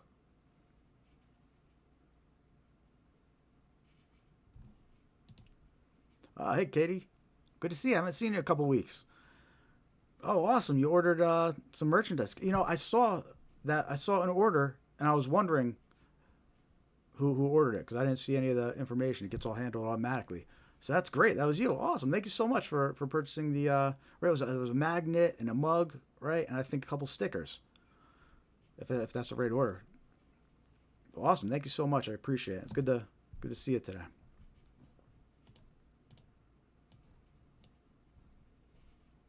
I guess that's a good time to mention before we go into red flag number 3. If you just joined us, we do have a YouTube store, and in the store we have some coffee mugs available, mouse pads, magnets, all things that you're kind of able to keep in front of you and see and be reminded to be scam aware. Watch out for these scams. We have a few pieces of merchandise for sale on our YouTube channel, so check that out a little later. Katie said she loves it, so thank you so much. Let's talk about red flag number 3. They ask you to provide a code that was sent to your phone by text message. And this is a common scam. What's actually happening is a lot of times the scammer is trying to open an account attached to your phone number, or log into an account attached to your phone number, or trying to reset passwords to an account attached to your phone numbers. Usually some type of scam going on in the background if somebody's asking you to provide them a code that was sent to your phone. This type of scam is most common on marketplace type websites like Facebook and Instagram. Not Instagram, sorry. Facebook Marketplace and Craigslist. So used to saying Facebook and Instagram, right? But this type of scam is common on marketplace type websites. The scammer impersonates a buyer or a seller. They say that they want to confirm that your phone number is real. and they'll say they're going to send you a code. But what they're really doing is trying to log into your bank account or create an account, attach your phone number. And if you reply with that code, you're going to let them. Some scams where that's part of playbook, sending the victim a code and asking them to reply with it. They ask account login attempts, right? Let's talk about that a little more. The scammer's trying to log into one of your accounts. You get a code sent to your phone by that account as a security measure. And the idea is to prevent that scammer from getting in. But if you give that code to him, you let the scammer into your account. Password reset requests. Again, the scammers could be trying to reset one of your passwords. A code gets sent to your phone as a security measure. But if you give that code to the scammer, you're allowing them to reset your password and then essentially access your accounts. And then another common scam that uses this are Google Voice scams. So providing the code to somebody, a scammer will try to create a Google Voice account, and they'll try to attach it to your phone number. If you provide the code to a scammer, you're allowing your phone number to be attached to their Google Voice account. What's interesting about this type of scam is that you get a free phone number with Google Voice account. So a lot of times they'll use your phone number to register just so they can get that free phone number from Google Voice. And then sometimes they'll remove your phone number from the account after. The goal for them is to get this free phone number, and they need unique phone numbers to get that free phone number. A little confusing. Don't want to get off topic. The whole point is, if somebody sends you a message telling you to reply with a code, don't trust it. There's so many scams, and tell them to find some other way to verify your information. Or actually, don't trust it at all. I mean, don't even, once someone does that, don't even interact with them at that point. It's a scam. They already tried to scam you once. Don't trust them. So that's red flag number 3. Somebody provides a code and they tell you to provide it back on your phone.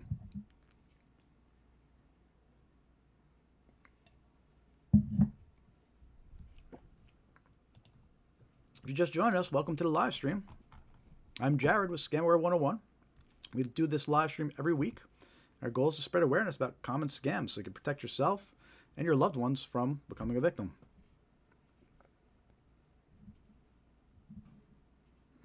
We also release scam awareness videos. So make sure to check out our YouTube channel. You can subscribe to the channel. Hit that like button. If you're just joining, hit that like button in the chats. The more likes we get, the more subscribers we get, the more awareness we can spread. So you could help by clicking that thumbs up button, clicking that like, clicking follow, clicking subscribe, wherever you're watching us. We're on all your favorite social media platforms: Facebook, Threads, Instagram, X, Blue Sky. And we're doing something a little different this week. We're streaming on Instagram and Facebook as well as YouTube. The Facebook stream crashed a little earlier. Don't know why, but we got it up and going again. I'm not really monitoring the chat in Facebook on Instagram, though. So if you want to ask questions or comment, hop on over to YouTube, and I'm monitoring the YouTube streams we have and the chats in there. I'm doing my best to answer everybody. So if you want to chat or say hi, hop on over to our YouTube channel. Make sure to subscribe and head on into one of the live chats we got going on. Also, you join our free mailing list on scamaware101.com. Hit join mailing list.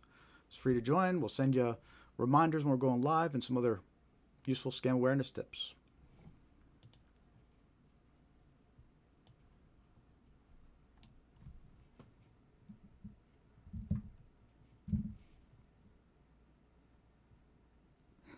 All right, let's get back to these red flags here.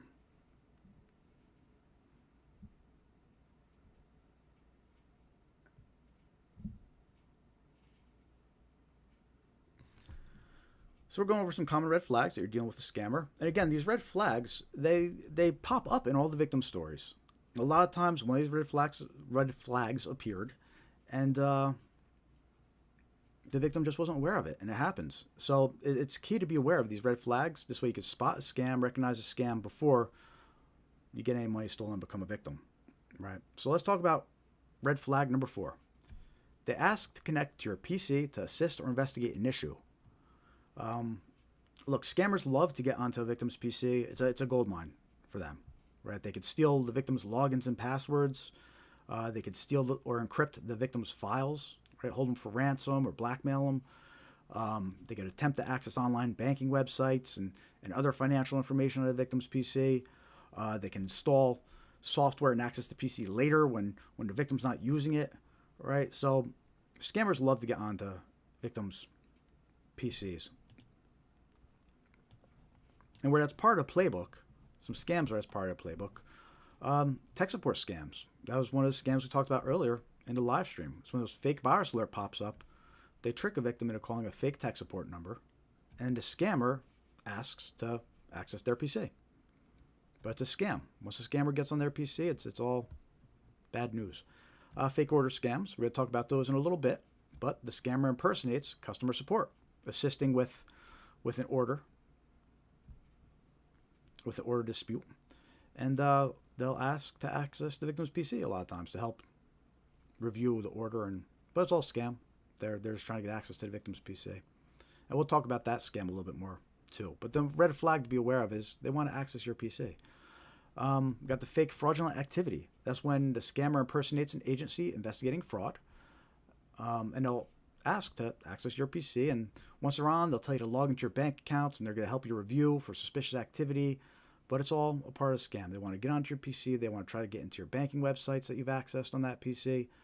You never want to let these scammers onto your device. And I mentioned this earlier when we were talking about tech support scams, but I'm going to mention it again for those that weren't on the stream yet. When it comes to letting someone access your PC, it should only be people you know and trust, right? Everybody should have someone already in mind that they would go to with a computer issue, whether it's that family member that's good with computers or the tech support or the computer shop down the street or the tech support department at your work. You should have in mind who you're going to go to with an issue on your computer. This way, when a scammer's trying to convince you to get onto your PC for whatever reason, no, that's okay. I'll talk to my computer guy, right? It shouldn't even cross your mind to let these people onto your PC. Only let trusted people that you know onto your devices. So that's red flag number 4. They ask to connect your PC to assist or investigate an issue. Okay, we're not going to live stream tomorrow. I bumped up this week's live stream to Wednesday just because of the holiday. I figured a lot of people might be starting their holiday weekend early on Thursday, and so I just bumped it up a day early. Usually we do these live streams on Thursdays at 5:45 p.m., but we bumped up a day early this week because of the holiday. So, but next week we'll be back to the Thursday schedule, and then later in the month I think we're doing a Tuesday because I'm actually going to be away on that Thursday. So, but all those changes, though, we have them listed on the website here, which, by the way, on our website, view event calendar. You can view when we have all our upcoming live streams. That one I'm talking about is going to be July 15th, which I believe is a Tuesday instead of a Thursday. But all the other ones, though, we're back to our usual Thursday schedule, 5:45 p.m. Eastern. We also have the events on our Facebook page as well, so you could go into there and keep track of any changes to dates and RSVP to an event there.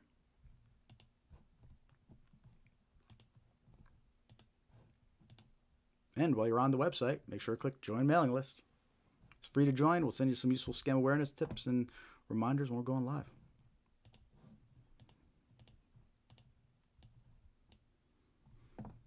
All right, our last red flag out of the 5 red flags we're going to talk about.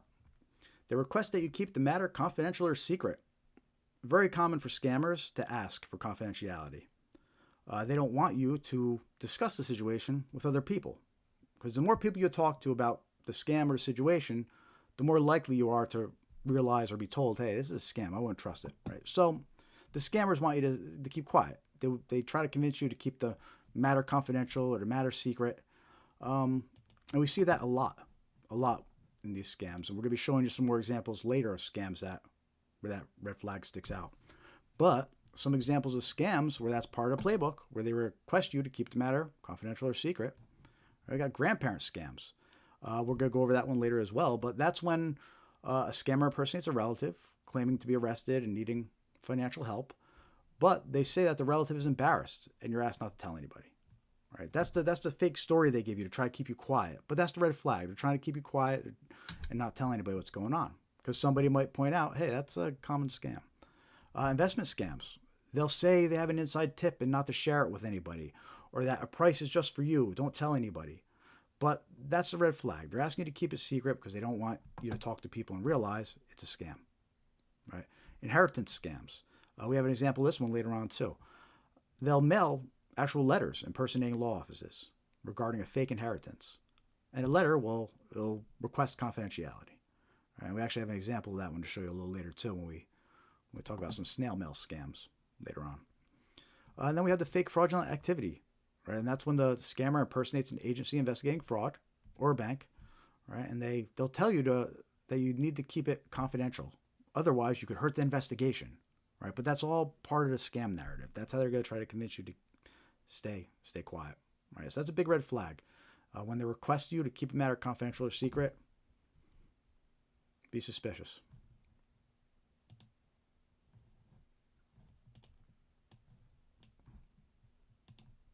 So those are 5 red flags. They were dealing with a scammer. Again, we did a video about that, and we have it on our YouTube channel. So make sure to subscribe to our YouTube channel. And later on, if you want to go share the 5 red flags with a loved one, we have a video specifically about that with these same slides that we just went over. But for anybody just joining us a little late, let me just quick summarize what those 5 red flags were. Right? Red flag number 1 was the scammer directs you to a third-party chat app like Telegram or WhatsApp to continue the conversation. Right? Scammers love these third-party chat apps. They don't want to be sitting there texting back and forth. They want to use a chat app. So if you're talking to somebody, try to redirect you to Telegram or WhatsApp. Those are the big ones. It's a red flag. Be suspicious. Red flag number 2, they request payment in gift cards, prepaid cards, cryptocurrency, or depositing cash at a Bitcoin ATM.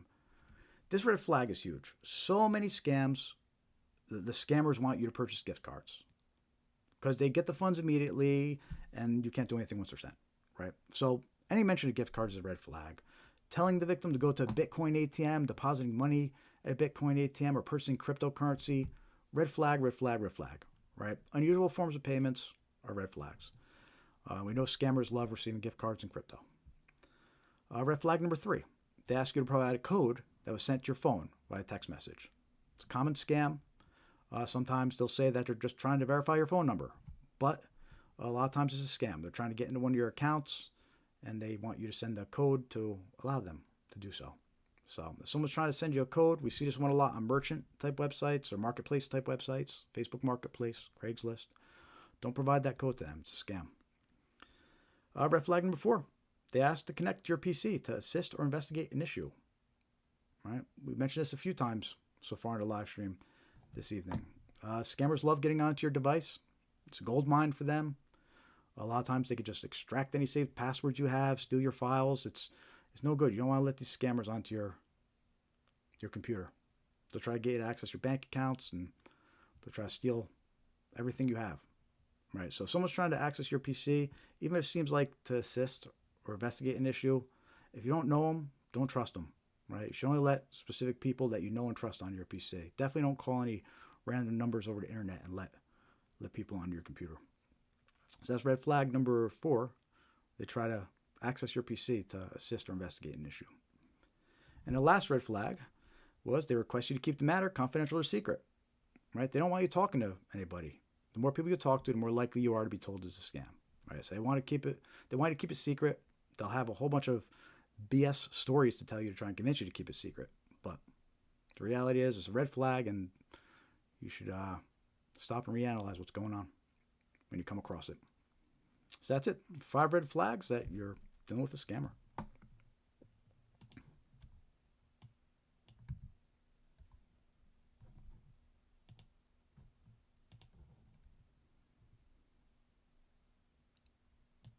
All right, cool. Moving along here. How's everybody doing out there? Say hi in the chat. Let me know you're watching. We're doing something a little new this week. We're streaming on Instagram and Facebook, along with YouTube. Usually we just do YouTube, but I'm streaming on Facebook, Instagram. Both those streams still seem like they're up. Cool. Facebook one stopped early for some reason, or crashed earlier, but we got it back up and running. So I am not monitoring the chats, though, on Instagram and Facebook. I'm only monitoring the ones on YouTube right now. So if you want to ask a question or want to comment, hop on over to YouTube and join our live stream over there, and Say hi in the chat. Ask your question in the chat. I'll be happy to answer you. Make sure to like and subscribe when you're over there. You join our free mailing list, scamaware101.com, and hit join mailing list. We'll send you some useful scam awareness tips, reminders about when we're going live, let you know when we post new videos. All right, we won't abuse the privilege. And you can unsubscribe at any time, but it's the best way for us to get a hold of you and keep you in the loop. Again, we won't send you any junk mail or anything like that. When you join the mailing list, make sure to check your junk folder because we do send a confirmation link. So you have to click the confirmation link and to get added. And follow us on your favorite social media: Facebook, Threads, Instagram, X, Blue Sky, YouTube. We're Scamaware 101 on all of them. But if you can't find us, we have links right here on our homepage, linking to each official social media page we have. And definitely make sure to join the free mailing list while you're there. So yeah, we do this live stream every week, usually on Thursdays. Doing it a little earlier this week because of the holiday. We go over 20 different types of scams. 20 different types of scams, and we show you different examples of scam emails, scam text messages. We'll play some phone calls of scams. We even go over some snail mail scams, traditional postal mail, too. So we got a couple more hours left of this live stream, at least another hour and a half, maybe two and a half to go. And we're going to keep on going, especially if we get people interacting in the chat, saying hello. But right now, we need to take the quick 5-minute coffee break. We usually take a break every hour, half or so. Just get that coffee cup filled back up. Need to stay awake and alert so I can give you the best version of me. And by the way, you can purchase a Scamaware coffee mug on our YouTube channel. We have a YouTube store now. We have some Scamaware 101 coffee mugs and mouse pads and a couple other useful scam awareness merchandise. So help support the mission by mug and mouse pad. We got stickers on there. All cool stuff.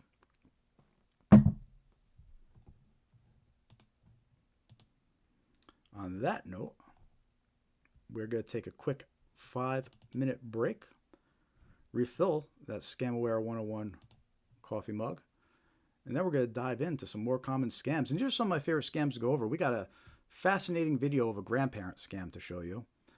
We have a whole bunch of examples of fake order scams, which is a really common scam right now, important to be aware of. Undeliverable package scam, which we're seeing more of those now.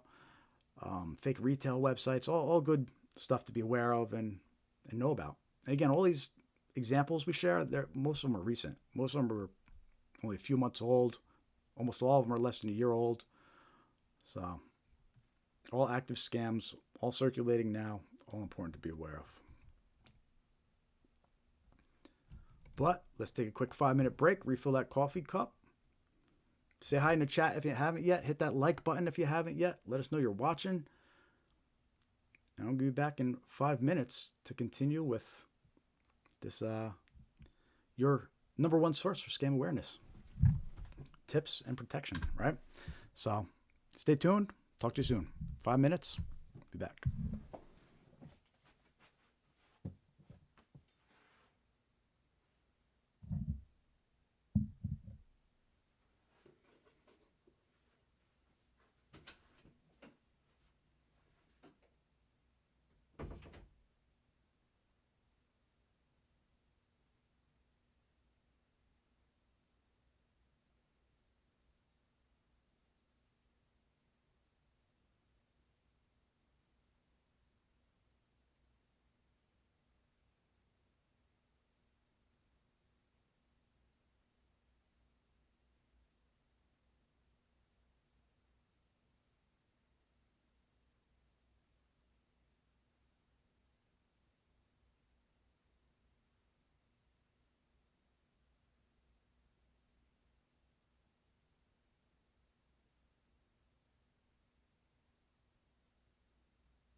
All right. We're going to keep rolling here.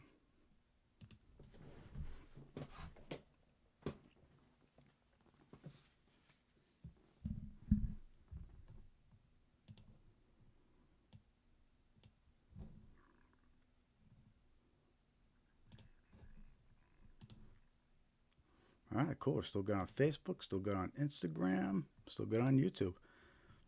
Excellent. All right, we're going to get started with the second portion of our live stream here. About an hour and a half in so far. Got at least another hour and a half to go. Lots of good stuff coming up for you. So even if you missed the last hour or so of the live stream, that's okay. We still got plenty more coming up for you. And we're going to dive into some more common scams shortly. But first, again, if you're just joining us, I'm Jared, ScamAware 101. We do this live stream every week to spread awareness of common scams so you can protect yourself and your loved ones from these scams. Because too many people are losing money to these scammers. They're winning. The scammers are winning, people. You know, scammers are winning. And we have to act as a community and keep each other safe and spread awareness of these scams. Because that's the only way you're going to protect yourself is being aware. You're either aware or you're vulnerable, right? So try and do our part here. You can subscribe to our YouTube channel. We post scam awareness videos and a lot of scams we're going to be talking about this evening on a live stream. We have videos covering them. So definitely go subscribe to our YouTube channel. And make sure to join our free mailing list. We'll send you some scam awareness tips. You go to scamaware101.com and click join mailing list. You can unsubscribe at any time. We won't abuse the privilege. We just send out reminders letting you know when we're going live. We'll keep you updated when we add new content. All good stuff. And you can follow us on your favorite social media platforms. Facebook, Threads, Instagram, X, Blue Sky. The more followers, the more likes we get, the more the algorithm will share our content. So you could help spread awareness of these scams simply by clicking the like, subscribe, and follow buttons. Tonight we are streaming on Facebook, Instagram, and YouTube for the first time. Usually we just do YouTube, but now we're on Facebook and Instagram too. I'm not monitoring those chats though, so if you want to ask a question or a comment, hop on over to the YouTube channel and you could chat in there and I'll probably reply.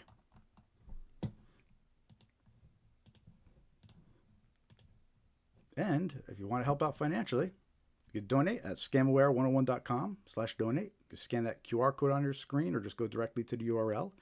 And on YouTube, we do have the super thanks option enabled, so you could hit us with a super thanks if you want. Don't feel obligated. You know, we're happy just to get a like or a subscribe from you, but we'll take any financial help we can get too. If you want to support a good cause.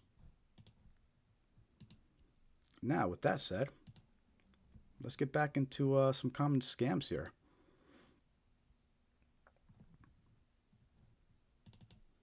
So the next scam we're going to talk about is a grandparent scam. This is when scammers impersonate a distressed relative claiming to have been arrested and needing financial help. Victims, usually seniors, act quickly to assist their loved ones. The scammers will often impersonate law enforcement, court personnel, and lawyers to extract even more money from the victim. Right? And these grandparent scams, these are the type of scam that everybody should be outraged about because they're targeting our parents and our grandparents. Right? And they're using you as bait. And you might ask yourself, well, what, these scammers are going to impersonate me? Or you might think to yourself, I'll be able to recognize if it's really my kid or not. But maybe not. And we actually have a video here to share with you about a grandparent scam. And it actually shows one of these scammers on their webcam. And you hear the victim and you see them doing the impersonation. It's a fascinating video. So we're going to take a look at that right now. I'm going to give you a little bit of background before we start here. But basically, in this case, this scammer is from the Dominican Republic. And this grandparent scam is actually a very common scam in the Dominican Republic. And the scammer we're about to watch now, he's known as an opener, right? Because sometimes scammers will work in teams. They'll have openers, they'll have closers. And in this guy's case, he's an opener. He's the one that reaches out to the grandparent. He impersonates the loved one that's in trouble. He impersonates the police officer, right? And then he hands off the scam to the closers. So what we're going to watch is the opener. And in this video, what's fascinating is there's one of those scam baiters on YouTube, right? And his name is Scam Sandwich. Silly name, but Scam Sandwich. You go look him up on YouTube. He's got a cool channel. But he actually hacked into this scammer's webcam, and he recorded this scammer doing a grandparent scam. So we actually get to see what's going on. We get to see what these scammers are doing and how they actually impersonate your loved one and how someone could fall for this. All right, so let's take a look at this video and let me know in the chat if you've encountered this. Sometimes I've had the stream lag when I'm playing the video. I think it was good last week. We'll see how it is this week. But if it lags, just hang in there. I'll stop once the video's done. But I think we'll be good. So again, this is a grandparent scammer. He was located in Dominican Republic. And this is him being recorded on his webcam while he's trying to scam a victim. All right, so let's take a listen to that. And let me know in the chat if you're watching and what you think. And hi Lane, welcome to the chat. I see you in there.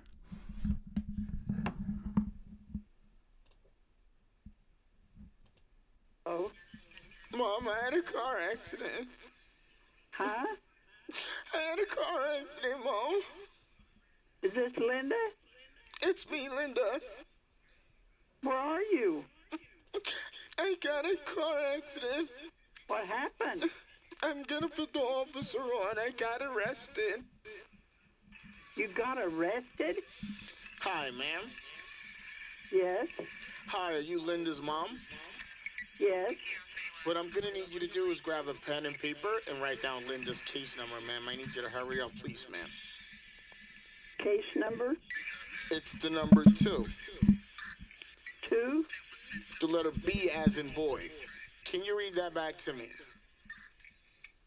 2, B. Now, I'm gonna read what's going on, ma'am, okay? Okay. Linda was involved in a car accident. It was stated in the police report. She admitted that was her fault. While she was driving, she was using her phone. That's what caused the accident, ma'am, okay? Oh, man. The woman that was driving the other vehicle was 7 months pregnant. We had to rush her into the nearby hospital. She might lose her baby. Oh, really?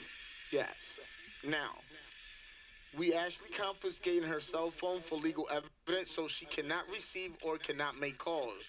This is going to be her only last call. Are you with me, ma'am? Yes, I am. Now, she actually wrote a note down here saying that she didn't want anyone to know about this.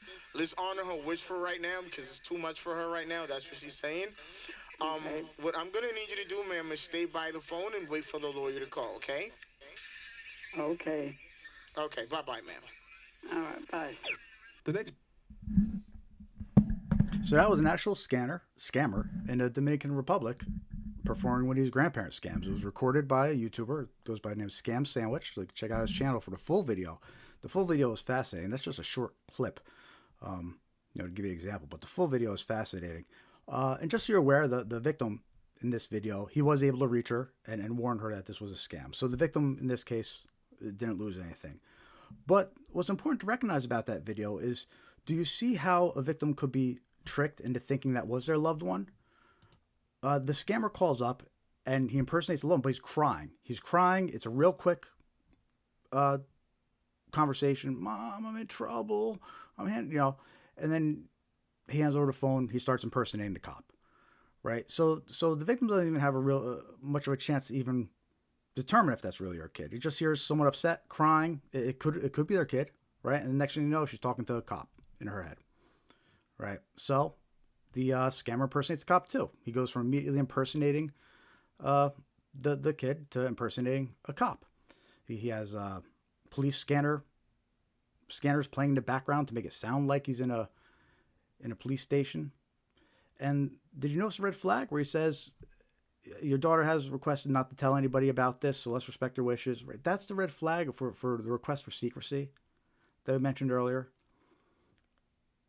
Right? And he also told the victim, I've confiscated her phone. And that's intended to dissuade the victim from trying to reach her daughter. So it's very tricky. You could see how this script could be believable, especially to someone older who's not aware of this type of scam. So again, that guy that we watched is from the Dominican Republic, and he was known as an opener, right? And then he tells her after he's done doing this thing, he tells her to stand by, and then that's when he hands it off to the closers. The closers will call the victim back. And let me tell you something about these scammers, why it's so important to be aware of this one, right? When the closers call back, they don't stop until they have all the victim's money. They continue to impersonate all different offices or contacts that need more money. They'll impersonate defense attorneys, and then once they get as much money as they can, they'll impersonate court personnel, and they try to get more money. They'll impersonate police officers. They'll try to get more money.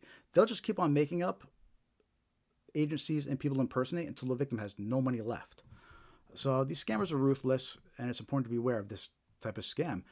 And you can understand how someone older might get extremely nervous. They get a call like this. Oh my God, my loved one's in trouble. And that's what these scammers do. They try to get a reaction as quickly as possible. They'll use fear. They'll use shock. Right? And that's their goal here. And that's what they do with these grandparent scams. So they're attacking your grandparents. They're attacking your parents. They're attacking your grandparents. Make sure that their loved ones are aware of this. If you're the parents, if you're the grandparents, you should be aware of this. If you get a call like this claiming to be your kid, be suspicious. Like every other call, ask where they're calling from, say thank you, and hang up. And if you want, you can reach out directly. If you think it's a legit thing, you can try reaching out directly to whoever they claim to be from. Don't trust any phone numbers they give you. Try to get a hold of your loved one, even though they said that your loved one doesn't have a phone. Ignore them. Try to reach them anyway.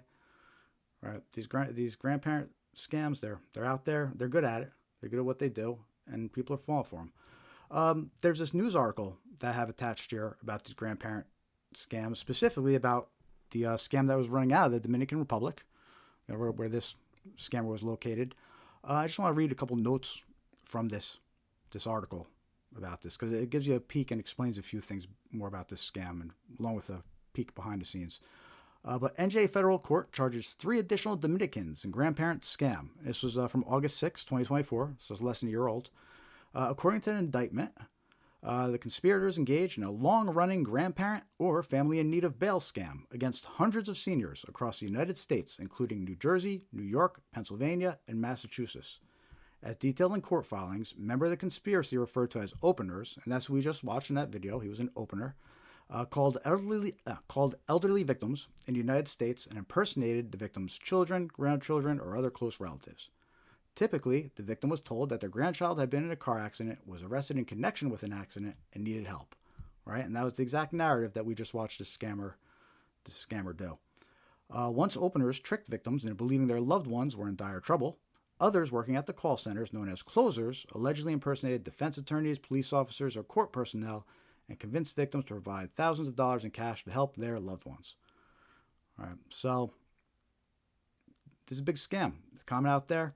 I don't know if the guy in this video was one of the people that were indicted, but he was working out of the Dominican Republic, and that's where this scam was coming out of. So, also keep in mind, these scammers can manipulate the caller ID. We mentioned that earlier in a few of the other scams we talked about.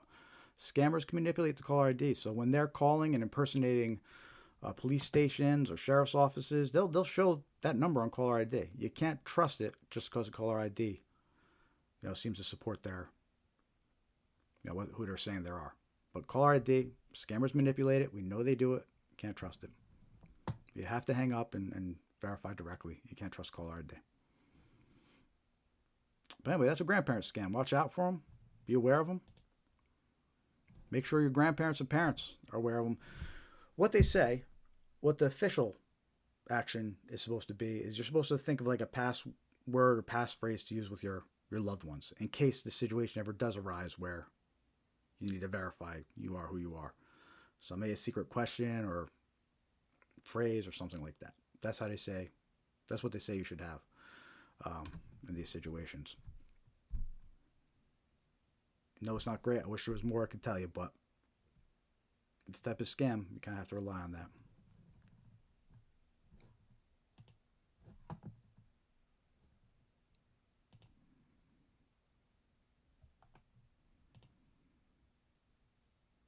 The next scam we're going to talk about is fake order scams. And this one's important to be aware of, just like all the other scams. But this one, we're actually being targeted from all directions, right? This type of scam, we're getting targeted with phone calls, we're getting targeted with text messages, we're getting targeted with emails.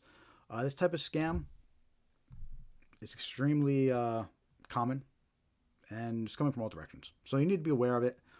And it's a tricky scam, these fake order or fake purchase scams. And basically what it is, victims receive a fake notification that an order was made under their account. When the victim calls to dispute the fake order, a scammer impersonates customer support and attempts to steal their personal and financial information.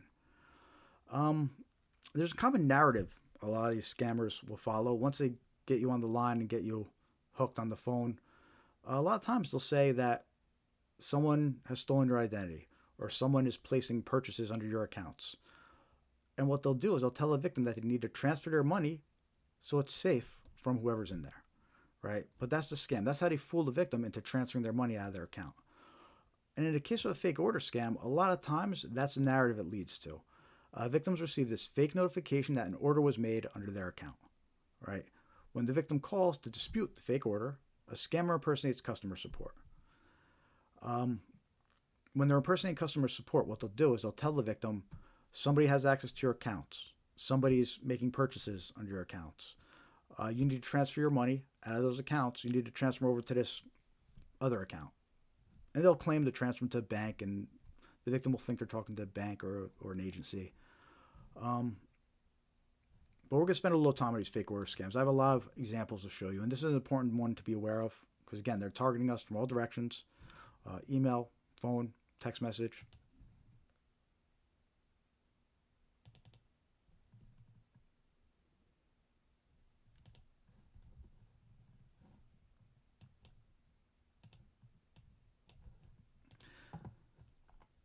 So let's start with a text message version of this fake order scam. And by the way, let me know in the chat if you received this text message. I had multiple people report this text message to me. And this one, it impersonates Apple. And it claims that a purchase was made under you're using your iCloud ID and Apple Pay. It claims that a $143.95 charge at an Apple store occurred. And then eventually, towards the bottom, it says to call this number immediately to cancel this charge. Right? But that's how a fake order scam works. You get a notification, whether it's a text message, email, phone call, claiming an order was placed. And the goal of it is to trick you into calling a number to dispute it. Right? Because obviously you didn't place an order, right? So you're going to think, okay, I better call this number to dispute it. But that's a scam. When you call the number, you think you're calling, in this case, you think you're calling Apple, but you're actually calling a scammer. They'll impersonate Apple, but it's a scam. In this specific example where it's claiming a purchase was made at an Apple store, it's circulating a lot. Be aware of it because multiple people reported this text message to me. So again, the whole purpose, the whole goal of a fake order scam is to trick you into calling a number to dispute that order. All right. We just looked at a text message example of this scam, but there's, like I was saying before, there's other variations. We're also being targeted by phone. The thing about this scam is they could insert any item into the scam. They could claim anything was purchased. They can impersonate any retailer. I have a couple examples that I'm going to share with you. And there are two examples. The first one impersonates Amazon, and it claims a MacBook Pro was purchased. And then in the second example, it impersonates Walmart and claims a PlayStation was purchased. And in the text message we just looked at, they claimed an Apple Pay transaction occurred, right? So you can see how there's three different, in these examples alone, there's three different retailers, there's three different products. And that's the tricky thing about these fake order scams. They could impersonate, they could claim to be with any retailer. They could claim any product was purchased. The whole point is that you know you didn't purchase this product, and they're trying to trick you into calling and disputing it. But then you're actually connected to a scammer. So let me play you some of these phone call examples.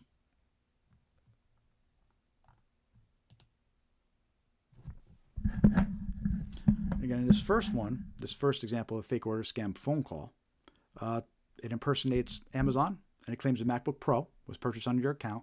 And what it does is it tells you to press 1 to dispute the charge. Either it tells you to press 1 or call the number on screen to dispute the charge. And the idea is you would get this phone call. You would be like, oh, no, I didn't purchase a MacBook Pro. Only press 1 to dispute it. but then you get connected to a scammer, right? So let's listen to the first phone call example of this scam. This call is to authorize the payment of $1,499 for the recent order of Apple MacBook Pro on your Amazon account. If you do not authorize this payment, please press 1 to speak to our customer support representative. Right? So it says, please press 1 to speak to a customer service representative, and it claims a MacBook Pro was purchased under your Amazon account. If you press 1, you're going to be connected to a scammer. You're not going to be connected to customer support. They'll impersonate customer support, but it will be a scammer. And they'll probably tell you that somebody stole your identity, and they'll say you need to transfer money. They might try to get you on something known as a refund scam. If you call this number, they might say, okay, we can reverse that charge. Just give me your credit card details. But that's a trick to get your credit card details. That's less damaging than them telling you to transfer money out of your bank, though, which is common with these types of scams. So the whole point is, if you get these phone calls claiming that a purchase was made and to press 1 to speak to a customer service rep, be suspicious. If you get text messages like that, be suspicious. Instead of trusting the phone number it says to call, or instead of trusting pressing 1, what you do is go check out your accounts directly, right? If they're claiming to be Amazon, fine. Go check your Amazon account directly. Don't click any links in the text message. Don't call any phone numbers. Just go open your Amazon app or check out your account directly and see if there's anything strange on there. If they were impersonating Apple, like in the first example, where they were claiming a purchase was made at an Apple store, right? What you do is go check your Apple Pay. It's claiming the purchase was made with Apple Pay, so go check your Apple Pay app and see what's going on there. See if there's anything suspicious. If you're concerned that that notification might be real, but don't call those numbers. Don't trust anything the text message says to you, right? And again, in these phone calls, don't press 1, to talk to a customer service rep, because it's a scammer. That's how this works. And the second example of phone call was these fake order scam phone calls. This one impersonates Walmart and claims a PlayStation was purchased. And then it says to call the number on screen. It doesn't even say to press 1. It says call number on screen, which, by the way, that's a big red flag if you ever get a message that says call number on screen. But anyway, let's listen to this recording of a fake order scam that's impersonating Walmart. We are trying to contact you concerning an unverified purchase of PlayStation 5 Special Edition bundled with Pulse 3D headset being ordered from your Walmart account for an amount of $859.50. If you did not authorize this transaction or wish to cancel, please press 1 or return our call on same number at your earliest convenience. Right, return our call at same number. That's a scam. That's a big red flag right there. But this is an example of another version of a fake order scam call. It claims that that an order was made. They're impersonating Walmart, claiming you purchased a PlayStation, and they're trying to get you to call this number to trick you into talking to a scammer. They'll impersonate Walmart, but it's going to be a scammer. And that's how these fake order scams work. Again, they're targeting you from all directions. We just listened to the phone call examples, but before that, we showed the text message example. So we know they're targeting people by text message. They're targeting people by phone calls. But also email as well. And as far as the email goes, we actually have a victim's story to share with you regarding a fake order scam. And in her case, it was a email that got her.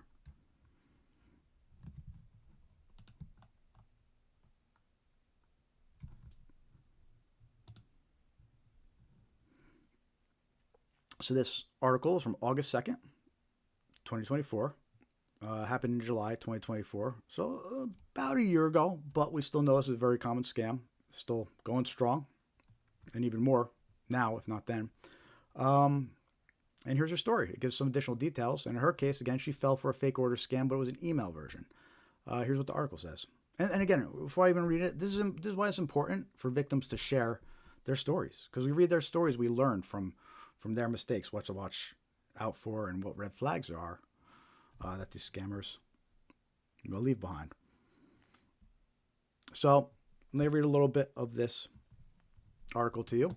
A 23-year-old Lincoln woman reported losing $4,100 after falling victim to an identity fraud scam in July. The scam began on July 17th with an email claiming she had purchased an iPhone. The woman called the number provided in the email to dispute the purchase and was told she had multiple accounts open in her name. She was informed someone was using her identity. Right? So this is where she got pulled in by the fake order notification. She got an email claiming that she purchased an iPhone, and it tricked her into calling a number to dispute the purchase. And then, once she got connected to the scammers, they went with that whole narrative saying someone stole your identity. In her case, it says that the scammers posed as a CIA agent, and they instructed her to withdraw $3,600 from her bank account, then directed her to purchase Walmart gift cards. Additionally, the woman sent another $500 gift card to the scammers. So see the red flags there? We mentioned gift cards being a red flag when it comes to these scammers. And this is an example from a victim's story where if she had been aware of that red flag, that could have been enough to make the difference. Wait a minute, they're asking for gift cards? That's a scam. I know about that one, right? And if she had just been aware about these fake order notification scams, fake purchase, fake order scams, that maybe she would have been a little bit more suspicious too when she got this email claiming she purchased an iPhone.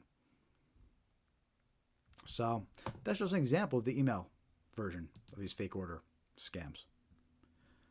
So I showed you a text message version of this scam, played 2 phone call versions of this scam, and we discussed the email version of this scam from our victim's story. So, like I said, these fake order scammers are being attacked from all angles and from all directions. And it's important to be aware of this one.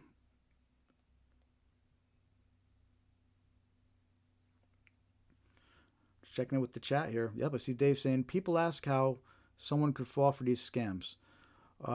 It's the lack of awareness. A lot of these scammers are great at social engineering. They also exploit emotional triggers and manipulate their victims.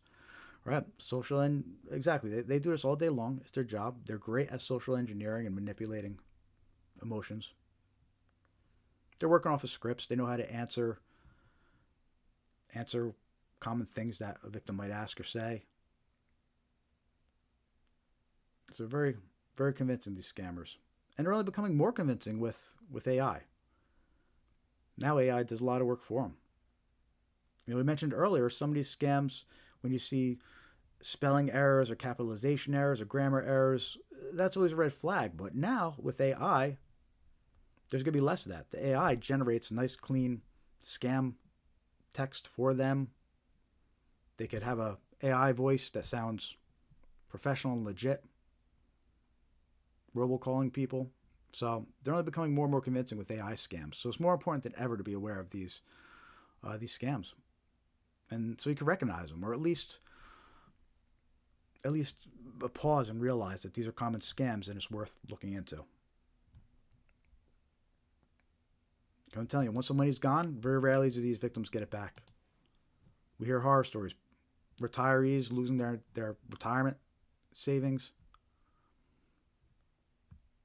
People losing their life savings. It's all ages. That people like to kind of pick on the elderly and say the elderly are the ones falling for this. Where yes, the elderlies are falling for scams, but the recent report from the FTC that was released, I believe, in April this year, the most recent report from the FTC actually showed us that middle-aged folks are actually falling for more scams than older folks. Older folks are losing more because they have more put away and saved that the scammers take, but the middle-aged and younger folks are falling for more scams than the older folks are. They're just not losing as much, but they're falling for them. So any age could fall for these scams. Nobody's immune to falling for these. So the last scam we just talked about was fake order scam. Be aware of that one. Extremely common, attacking us from all angles. Make sure your loved ones are aware of it. If you're just joining, welcome to the live stream. I'm Jared with ScamAware 101. We do this live stream every week to help spread awareness of common scams. If you're just joining us, welcome. Say hi in the chat. Let us know you're watching. We're streaming on Facebook, Instagram, YouTube. Make sure everything's still going good. We're still on Instagram, good. We're still on Facebook, good. And YouTube, good. The only chat that I'm monitoring, though, is the YouTube chat. So if you want to ask a question or or make a comment, I'm only going to see it if you put it in one of the YouTube streams that we have. So, I mean, feel free to comment on the other ones, the Instagram and the Facebook streams. I'm just not going to see them until after the fact, probably. But yeah, make sure to subscribe, follow, like. You can help us spread awareness by liking our content, liking this stream, hitting follow, hitting subscribe. Because by you doing that, the algorithm will share our content more. And by sharing our content, it'll spread awareness of these scams. We post videos on our YouTube channel. A lot of scams we're discussing tonight. We have videos about those scams on our YouTube channel, so you go check those videos out later. And we cover about 20 different types of scams on this live stream. We usually go for like 3, sometimes 4 hours, where we just hit our second hour, so we're about 2/3 through. And we have another hour at least jam-packed of good scam awareness tips and examples for you. Again, we cover 20 different types of scams. We show you all sorts of examples, from email scams, text message scams. We play you some phone call recordings. We're even going to show you some snail mail scams in a little bit, because scammers are still sending out traditional mail letters through the postal service, mail scams. All important to be aware of. So, help support our mission. Hit that like button, hit subscribe, hit that thumbs up, like, follow, all that good stuff, and definitely join our free mailing list. Scamaware101.com. Join mailing list. Oh, and of course, we'll take, if you want to make some donations, you go to scamaware101.com/donate. Or we have the super thanks enabled over here on YouTube, so you could give us a super thanks on a live stream or the video later if you're watching. And we have a merchandise store over on YouTube too, our YouTube merchandise store. So check that out. We got mugs and mouse pads and cool little scam awareness reminders that you can purchase and help support the mission here of spreading awareness of these scams. Follow us on all your favorite social media platforms as well. We have links on our homepage if you can't find us. We're going to continue here with some more scam examples for you.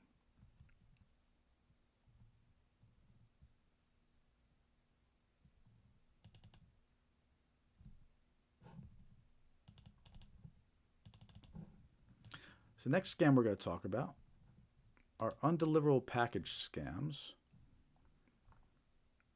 Just bear with me one sec. I'm just getting my slide ready here.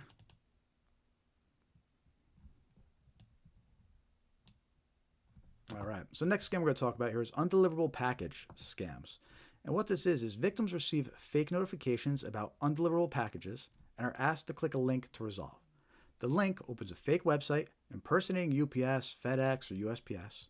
Any personal or financial details provided by the victim are stolen by the scammers. There never was a package. We saw this scam happening a lot towards the end of last year. It always picks up during the holidays, November, December, because there's lots of packages being sent and received, so people are more likely to fall for this type of scam. However, the scam does go along all year round, and recently I've been receiving some new reports about this scam popping up too. So it seems like this one's starting to pick up again, and I expect it to continue picking up probably throughout the rest of the year, especially as the last few months in the holidays start approaching. But anyway, so some important things about these undeliverable package scams, and I'll share some examples with you in a moment.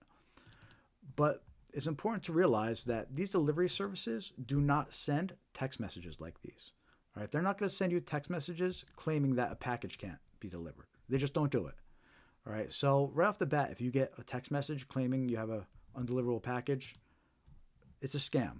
Don't trust it. Some examples of the text message might be something like this. The USPS package has arrived at the warehouse and cannot be delivered due to incomplete address information. Please confirm your address and a link within 12 hours. And then it's got a link to a fake website. You click that link, and any information you provide is going to get stolen.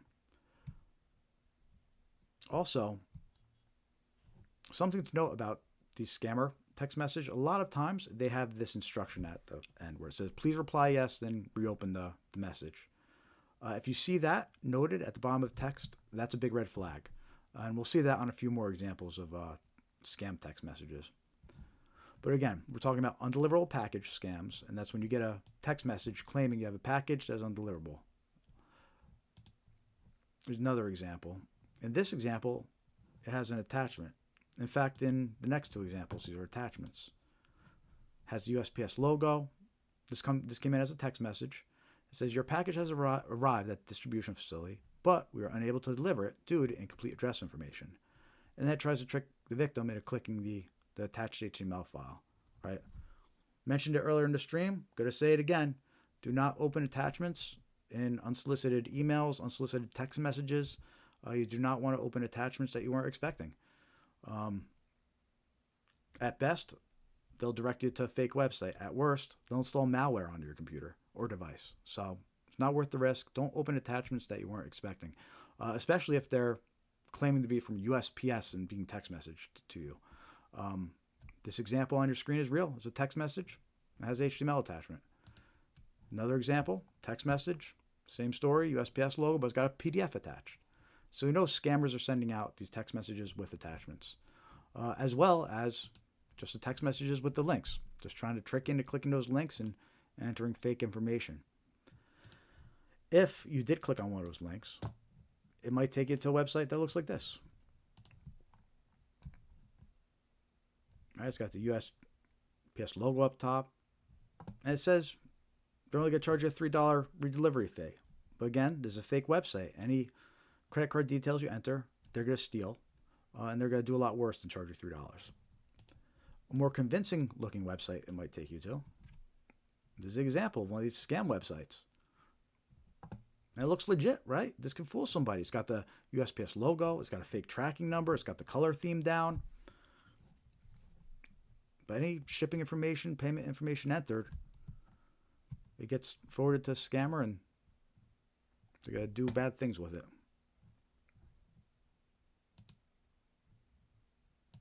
So we're talking about undeliverable package scams. Let me know in the chat if you received any of these undeliverable package text messages. And again, people started reporting these. I had 2 different people start reporting these again to me like 2 or 3 weeks ago. So these are starting to pick up again. And regardless, they're going to pick up when the holidays approach towards the end of the year. So definitely be aware of these undeliverable package scams. We're talking about the text message version right now, but we'll also talk about the email version in a few minutes. But first, there is a fun news story that I do like to share when we're talking about this scam. It was a Wired article from August 2024, so it's less than a year old.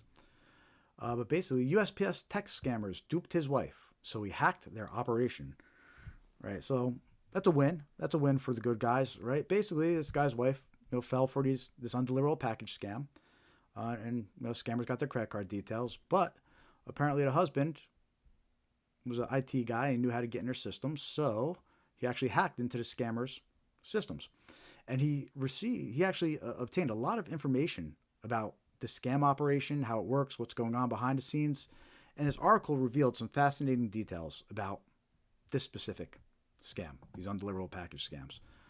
Right off the bat, one of the first things that it reveals is that this was a Chinese-based group, Chinese language-based scammer group, and they were sending out over 100,000 scam text messages per day. Right, so think about that for a second. 100,000 scam text messages per day, and that's why these text message scams are so common now, because they have the software, they have the technology. To them, they're just sending these out, just like they could send out hundreds of thousands of emails a day. Now they can send out hundreds of thousands of scam text messages per day. So that's why we're seeing an increase in these text message scams. So that's the first thing. Over 100,000 scam texts going out per day. And it's a Chinese-based group. And he discovered that people entered 438,669 unique credit cards. That's almost 500,000 victims, or 500,000 unique credit cards that victims provided. So it gives you an idea of these scammers. They're making money. All right, the scams are working. They got almost 500,000 credit cards from victims, and that's why we see so many of them, because they're having success. Right, they're winning. He also noted that many people entered multiple cards each. Right, so. And he also said 500,000 email addresses were logged, including university email addresses and military or government email addresses. So, based on that, you can assume that, military people, government people, they're falling for this scam too. But think about that. Over 500,000 unique credit cards from victims, and they were sending out over 100,000 scam text messages per day. So it just gives you an idea of what these scammers are capable of. And in this case, these were the groups that were sending out the undeliverable package text message scams. But they're probably the same group now that's been sending out all these unpaid road toll scams too, because they're very similar. In fact, when this undeliverable package scam started slowing down, that's when we started seeing an increase in these road toll scams. So I suspect the same Chinese language speaking group is behind those road toll scams as well, or at least one of the groups behind them. But anyway, back to this Wired article. I consider it a win. The scammers got hacked. We found out a bunch of details about them, and it revealed some fascinating details about the scam operation. So we talked about the undeliverable package scam and the text message version of that scam. But there's actually an email version too. And that shouldn't be surprising, because any text message scam could easily be adapted for email, and any email scam could easily be adapted for a text message. So a lot of times we'll see the same scam, arriving through different methods. Just like that fake order scam. We had a victim that received an email. We had an example of the text message version. And in this case, these undeliverable package scams, even though the text message version is the most common, last year during the holidays, we actually were the only organization to report on an email version of this scam. And it just popped up real quick during Black Friday and seemed to disappear real quick. So be on the lookout for it again over this holiday season. But let me show you some examples of this email version of this scam. And an email version impersonates FedEx. And you can see this email was November 16th. All right, so it's during the holidays last year. It impersonates FedEx. Sorry, your package appears to be delayed. We regret to inform you there's been an issue with the delivery of your FedEx shipment. We understand how frustrating this could be. As an apology, we'd like to offer you a compensation product up to $100 in value. Red flag. Just so you're aware, FedEx, UPS, they don't offer compensation products because your package is delayed. So anyway, this is the email. You can see it's got FedEx's logo. Looks pretty professional for the most part. And it has a link to get your compensation product, right? November 16th. Week later, or close to a week later, November 22nd, we get this email. UPS. Clearly it's the same scam by the same people, but this one's got the UPS logo. We're sorry, your package appears to be missing. We understand how frustrating this could be. We value your time and want to make things right. And then get your compensation now. They're offering you a compensation product with $100 in value. So this is kind of like a different version of the undeliverable package scam, right? The text message version that we showed, it was trying to direct you to a fake website and make a redelivery fee payment, right, for $3. This version of the scam, this email version of the scam, they're trying to get you to click on a link and be taken to a website to claim a gift. Well, what happens when you get that website? They're going to say, just pay for shipping. And that's how they steal your details. So that's two different versions of this undeliverable package scam. We got the email version, the text message version. We saw them impersonate UPS. We saw them impersonate FedEx. We saw them impersonate USPS in the text messages. So these undeliverable package scammers, they're impersonating multiple delivery services. They've impersonated DHL, Amazon, delivery services in other countries. They impersonate when they're doing the scam over in other countries. It's a very common scam, and we see it a lot. Which brings us to our next scam, which is fake retail websites. And I'm actually going to use the screenshots I'm going to share with you in the example of these fake retail websites is actually the websites that these emails link to. It's the compensation products. Because what happens is this scam actually evolves into a fake retail website scam. But anyway, before we get into that, that's an undeliverable package scam. We know that the text message seems to be the most common version. There are email versions. Sometimes they try to trick you by saying you got to pay a redelivery fee. Sometimes they trick you by saying you claim a free product, compensation product. But at the end of them both, you're not going to get anything. They're going to steal your credit card details. And it's going to be a lot worse than what you think you're going to get charged.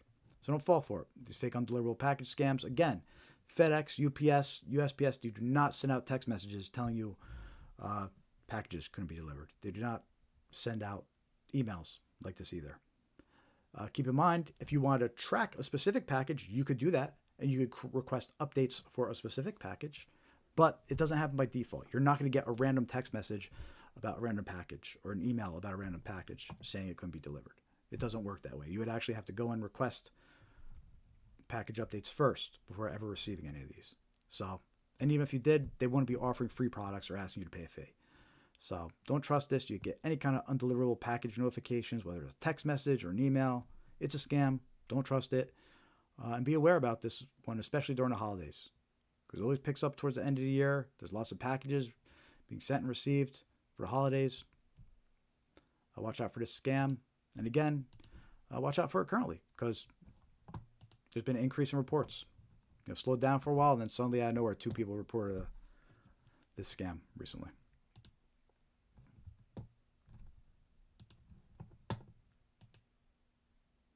How we doing out there today? Say hi in the chat. Let me know you're watching. Say hi in the YouTube chat at least, because that's the one I'm monitoring here.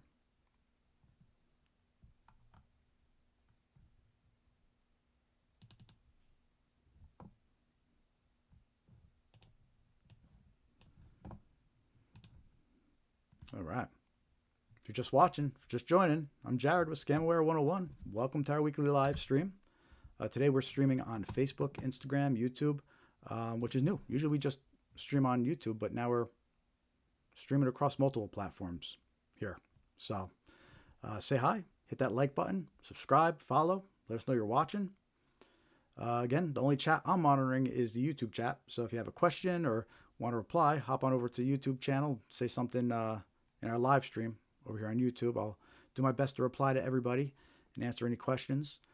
Again, not monitoring Instagram or Facebook, so I'm not really seeing any chat going on over there, but feel free to talk amongst yourself over in those streams.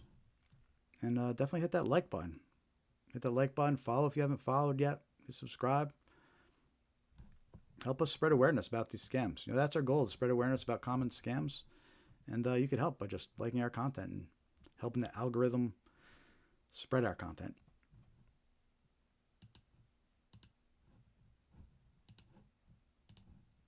You can also join our free mailing list, scamaware101.com, and click Join Mailing List. We'll send you some scam awareness updates, just let you know when we're going live, send you a few reminders. We don't abuse the privilege. We don't send out tons of emails. And you can unsubscribe at any time, but I don't think you'll want to because we're good. So join our free mailing list. And follow us on all your favorite social media platforms: Facebook, Threads, Instagram, X, Blue Sky. The more the better. If you use multiple ones, follow us on them all. The more followers, more likes, the better. And usually we do this weekly live stream on Thursdays. We're just doing it a little earlier this week because of the holiday coming up. So you can always check our updated event calendar on our website. And we also have the events maintained and updated on our Facebook page as well. So when there's any changes, we update the event and you're aware of it.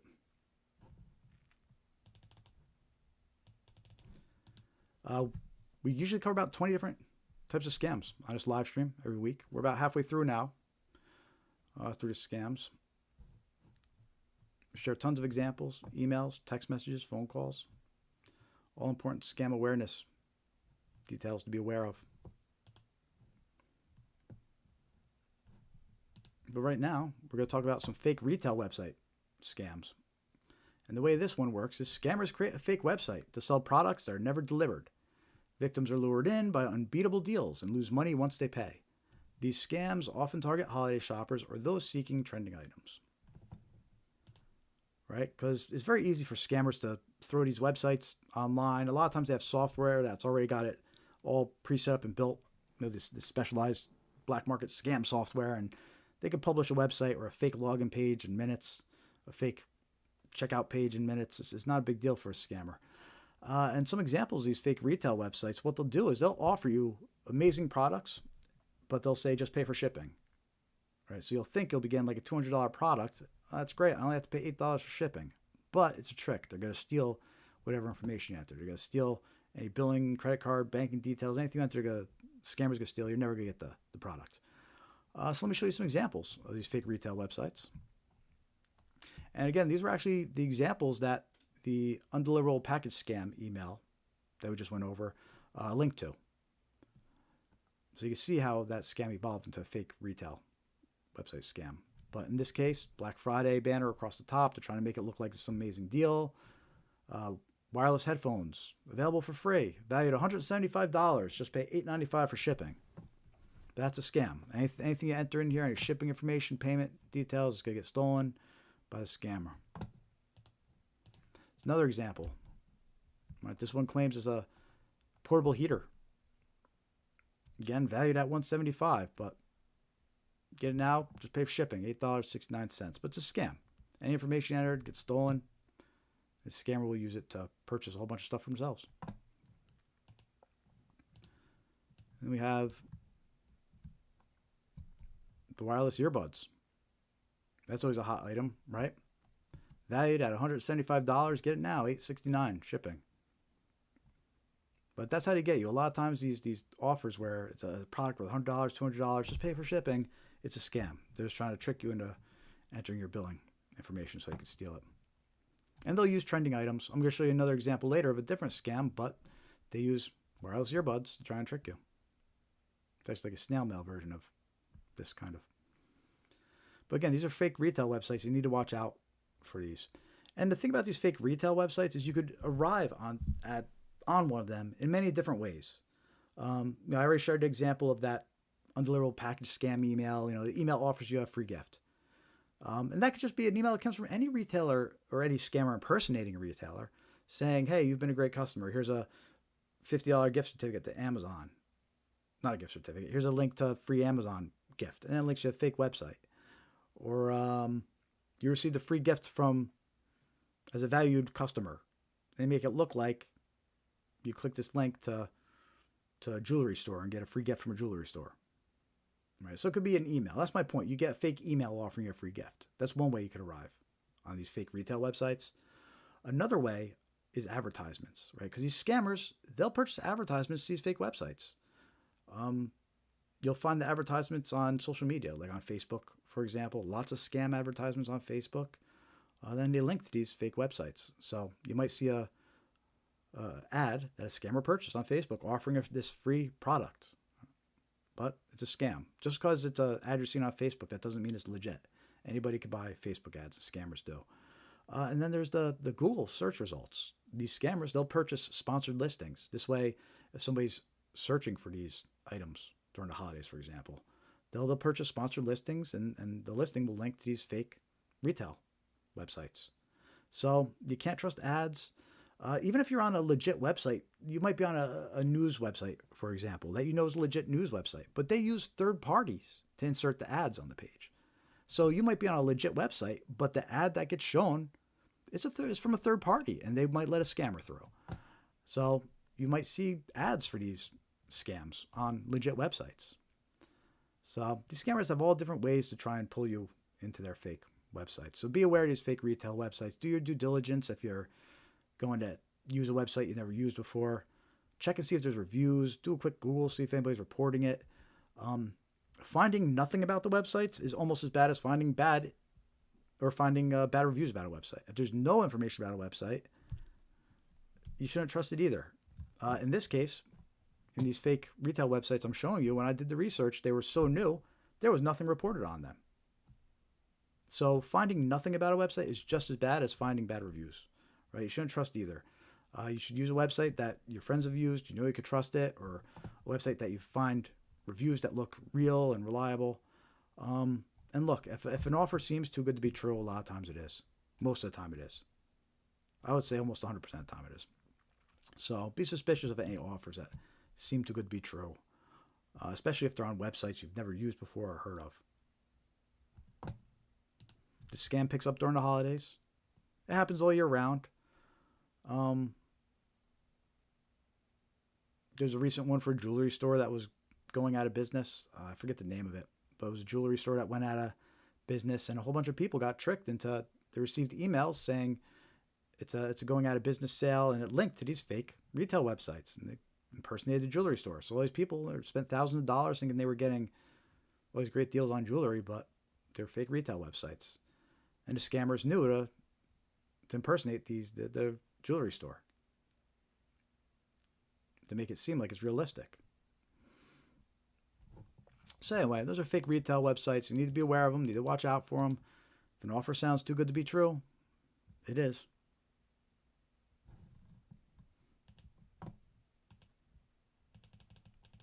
Let me know in the chat if you're watching. Say hi. The YouTube stream. That's the one I'm monitoring. And we'll take likes and chat over in the Instagram and Facebook one too, if you're over there watching. I'm not really monitoring that one though. So if you want to chat, ask questions, hop on over to YouTube stream and I'll talk to you there. We're going to continue with these common scams here.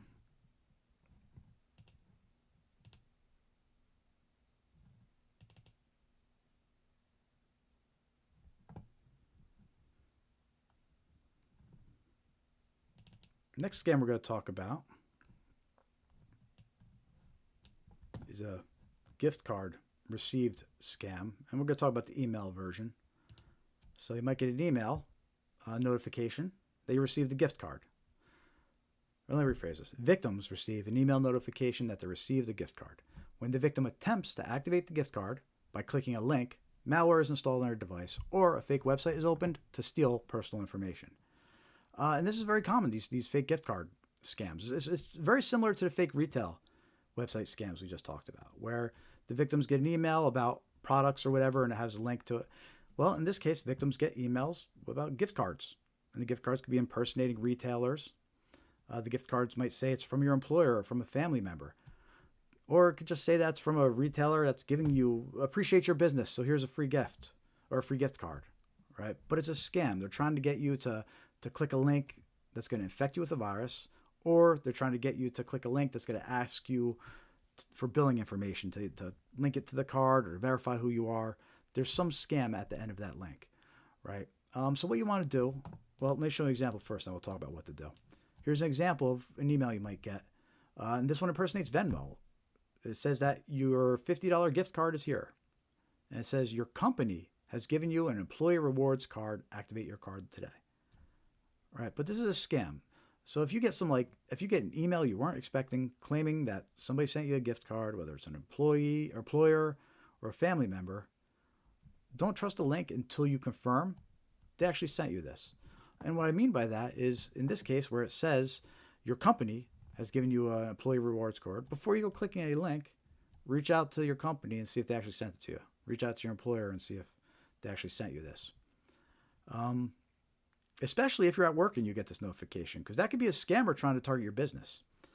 You know, this is one of those scams where you can be targeted as an individual, but if you're at work and because it mentions your employee, it's from your employer, right? This could be targeting you at work too. And if you click that link, you just let the scammer into your entire network.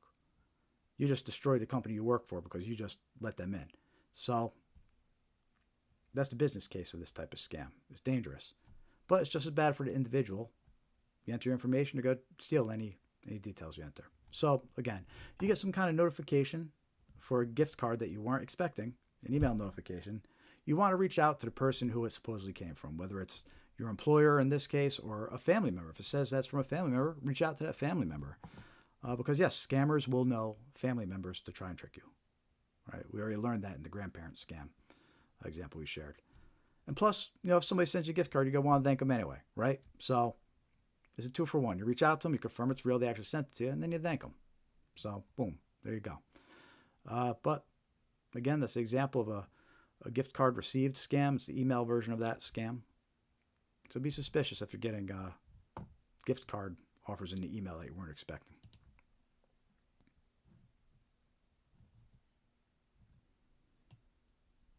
How are we all doing out there? Let me know you're watching. Say hi in the YouTube chat.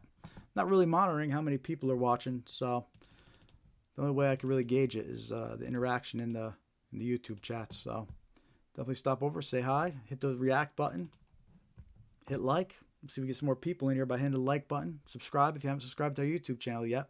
A lot of scams we're talking about this evening. We have videos about those scams too, so you can check them out on our YouTube channel later and share them with a loved one.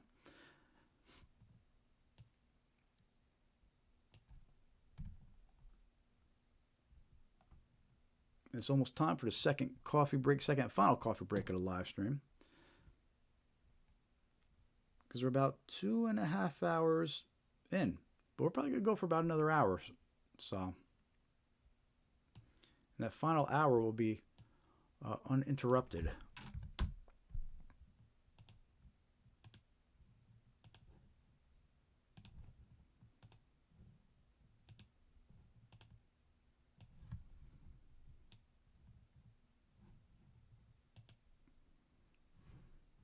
All right, everybody, we're going to take a quick 5-minute coffee break. And then we're going to start the third and final portion of our live stream. Go for another hour. Got lots of good scams coming up. Social security scams, IRS tax impersonation scams, discount scams. Then we have some snail mail scams to go over too, because the scammers are still sending out letters. Right? It's important to be aware of it. We got examples, all recent examples. They're still using the post service. So lots of good stuff coming up. Stay tuned. Hit that like button if you haven't yet. And I'll be back in 5.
All right, everybody, we're going to go get started in a moment on our third and final portion of the live stream tonight. But we got a good hour or so left, probably an hour and a half. maybe even an hour, hour and a half.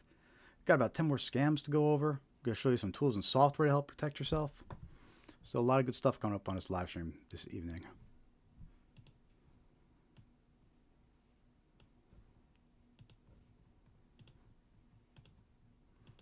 We're going to start talking about some Social Security scams, some IRS and tax impersonation scams.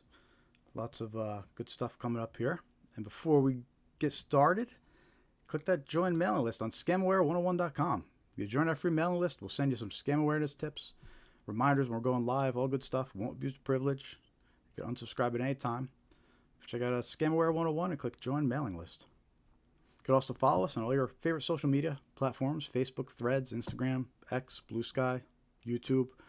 We're actually streaming right now on Facebook, Instagram, and YouTube for the first time this week. Usually we just do YouTube, but we're seeing if we could do Facebook, Instagram at the same time.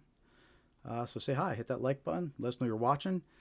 Not really monitoring the comments over on Facebook, so if you have questions or want to talk to me, hop on to the live stream chats, because I am monitoring that, and I'll be answering your questions in there. But anyway, back to the live stream. We do this every week. I'm Jared with Scamaware 101. Our goal is to spread awareness of these common scams. On this live stream, we go over 20 different types of scams. We show you examples, email examples, text message examples. Our goal is to spread awareness. That's our mission. You can subscribe to our YouTube channel. A lot of these scams that we're going over tonight, we have separate videos that we've created about them. And we're going to continue releasing scam awareness videos as well. So definitely subscribe to our YouTube channel if you haven't yet. Hit that like button on the live streams. We'll see if we get some more people in here and help us spread awareness of these scams. We also have super thanks enabled on YouTube, so feel free to send your super thanks. Don't feel obligated, but we always appreciate anything. And scamaware101.com/donate. You can make a donation there if you want to help support our cause. And on YouTube, we have our store. So we're selling Scamaware 101 mugs, travel mugs, coffee cups, mouse pads, some cool stuff that's on your desk and reminds you, don't fall for scams, all right? And I just refilled my Scamaware 101 mug here.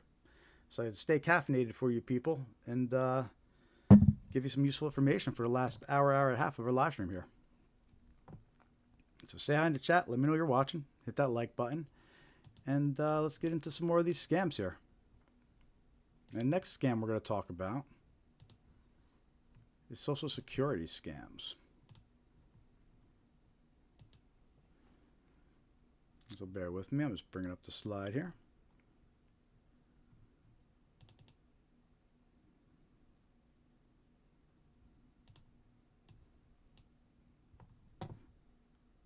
So these Social Security impersonation scams.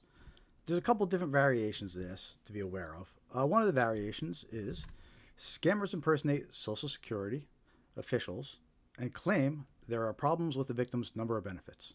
They threaten action unless immediate payment or information is provided. Scammers will also send fake emails that appear to be from Social Security, but link to dangerous websites. Right? So there's some different versions of these Social Security impersonation scams out there. Sometimes they'll reach out to you by phone and they'll claim they're with Social Security. They'll claim that there's a problem with your benefits or your number, right? And they'll eventually try to get some billing information out of you or steal some credit card details or bank account details. They might just be trying to steal your Social Security number too, but sadly, a lot of scammers already know our Social Security numbers. So it's important to be aware. They might call you and know things about you. They may know your Social Security and use that as a way to trick you into providing billing information, right? So be suspicious of any phone calls claiming to be from Social Security. And like any phone calls that were unsolicited and come in, like all of them, you have to hang up and then call back directly to verify. Don't trust what the caller ID says. Don't trust what they tell you to call. Go confirm where to actually call and reach out directly. You just can't trust unsolicited phone calls anymore from people that you weren't expecting. They could say that they're anybody. The caller ID could show and that they're anybody. So be suspicious. But anyway, Social Security impersonation scams. That's one version. You get a phone call. They claim there's a problem with your account. And then they steal information. The other version are these fake emails that you could get that impersonate Social Security. And we have an example of one of those fake emails too. First, I'm going to show you what it looks like on a mobile device, and then I'm going to show you what it looks like on a PC. All right, so on a mobile device, this is what the email looks like. And it's a little less obvious that's a scam, right? You don't really see the email addresses from unless you click on it, right? So if you're using a mobile device, always click on the from address. If you're going to download something or get an email that you think is real, always click on the from address and see what the email actually is. And unfortunately, you have to click on it on a mobile device. It doesn't just show you. So you always want to confirm that the email address is from is actually legit by clicking on that the mobile device, on the name where it says from. But also, you can see in this email, it says, get your new information now. To see your statement, please download the file from this link. And then it has a link that looks like it points to ssa.gov, which is the Social Security Administration website, right? It then says, thank you for using the Social Security Administration services. Please do not reply to this email as we are unable to respond. This file works on computers only, which is kind of weird that they would put. That's a little red flag right there where it says this works on computers only. Because the truth of the matter is this is a scam email, and they're trying to trick you into clicking this link. It's going to install malware onto the computer. And I guess it only works on a computer, which is why they're saying it runs on a computer only. But once you look at the email on a computer, it's much easier to tell, or much obvious that it's a scam. Much more obvious. So first of all, you see the email address right here. And it's not a Social Security email address. Right? Some random email address, I believe, is a .co.ke, so it's from like Kenya or something. Right? And then it says Department of Information Services. So now it starts becoming obvious, like this isn't really from Social Security. Right? And then when you hover over the link, you could see this link that supposedly links to ssa.gov and is made to look like it links to ssa.gov. It doesn't. It actually links to a completely different website. This could be a fake website that installs malware on your device. So you never want to trust links that are sent to you in an email that were unsolicited and unexpected. You know, when you get emails about statements, don't even click on the links in the emails. Go log into whatever account, you know, they claim to be from. Check your statements that way. There's just no reason to click on links if you could avoid it. But anyway, this is a real example of an email that impersonates Social Security Administration. In this case, they try to trick you into downloading and running a file on your device, a virus or malware. But you also still need to be aware of phone calls too, right? So you're being attacked from all angles. Watch out for these Social Security scams.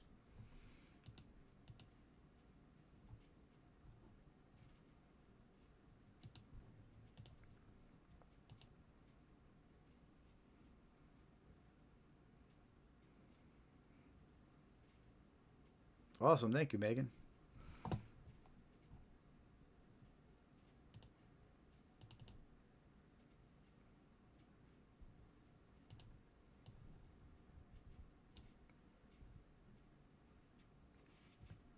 See some people talking in the chat. See Megan there. See Lane in the other chat.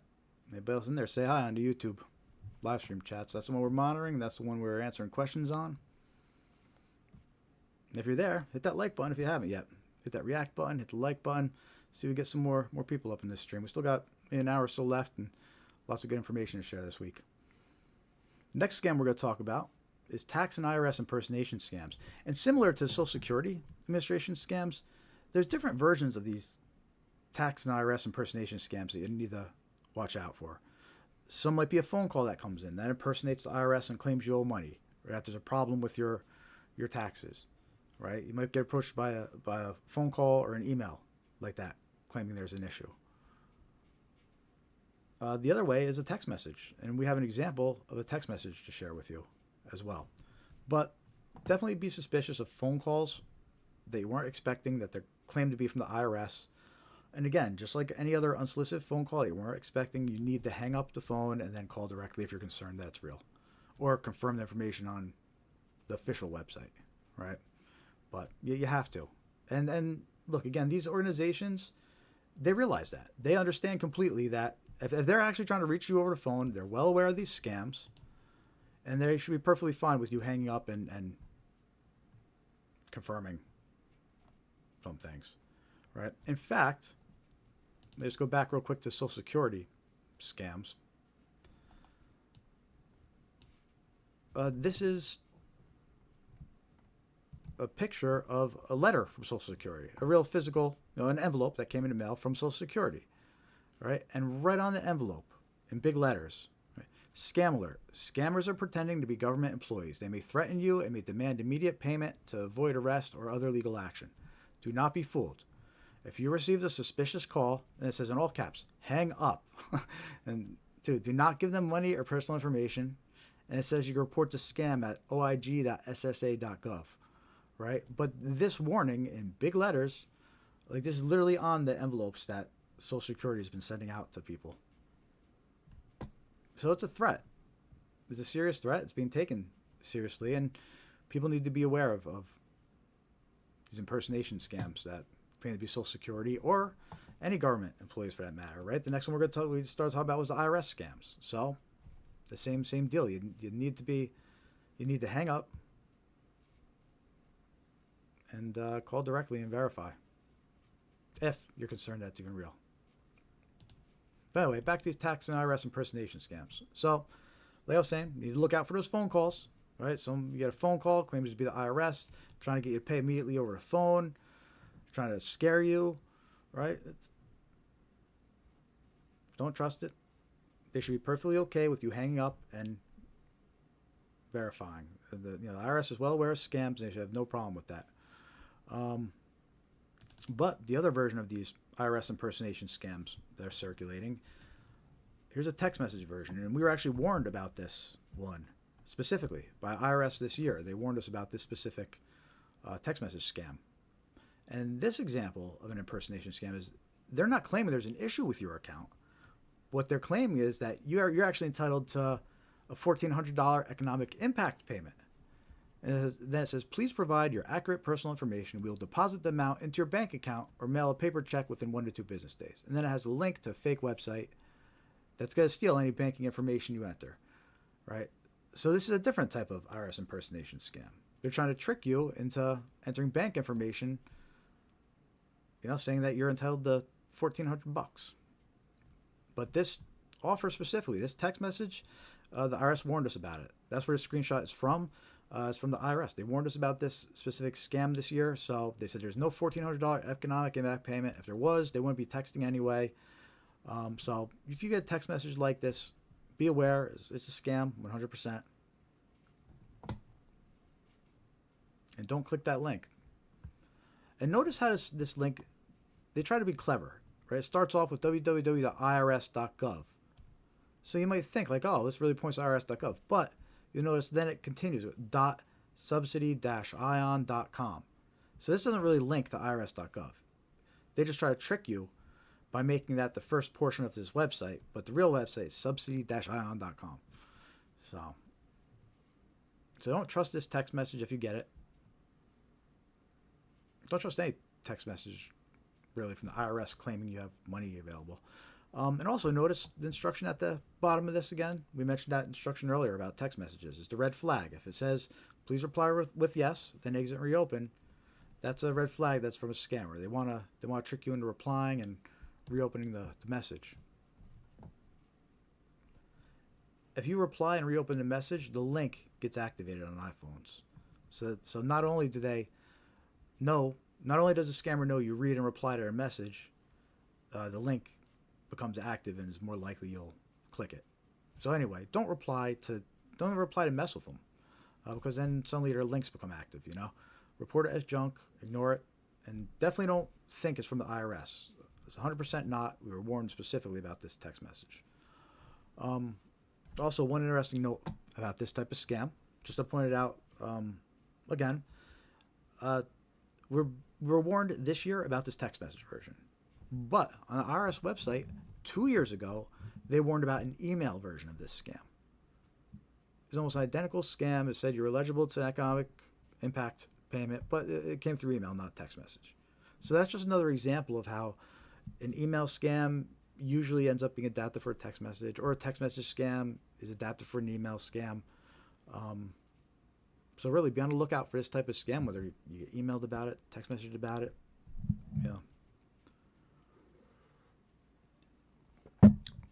So that's just another example of these IRS impersonation scams, along with the fake phone calls where they claim to be from the IRS. Be suspicious. Log into your own IRS account and confirm anything, or reach out to the IRS directly. But don't trust unsolicited phone calls and people claiming to be IRS.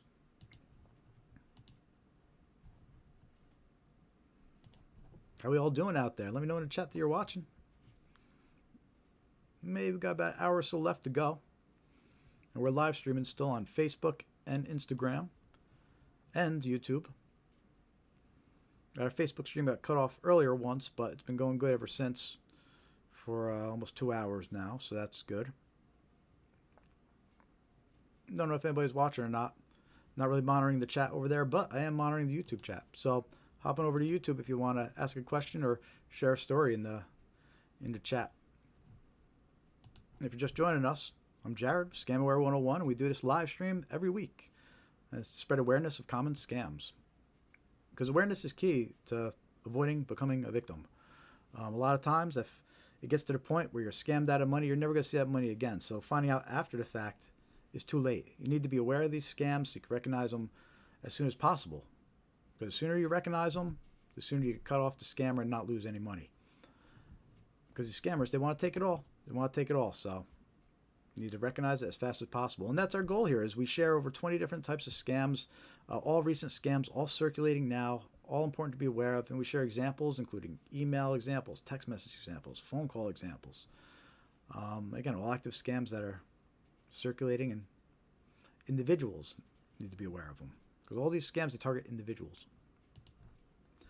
Next scam we're going to talk about,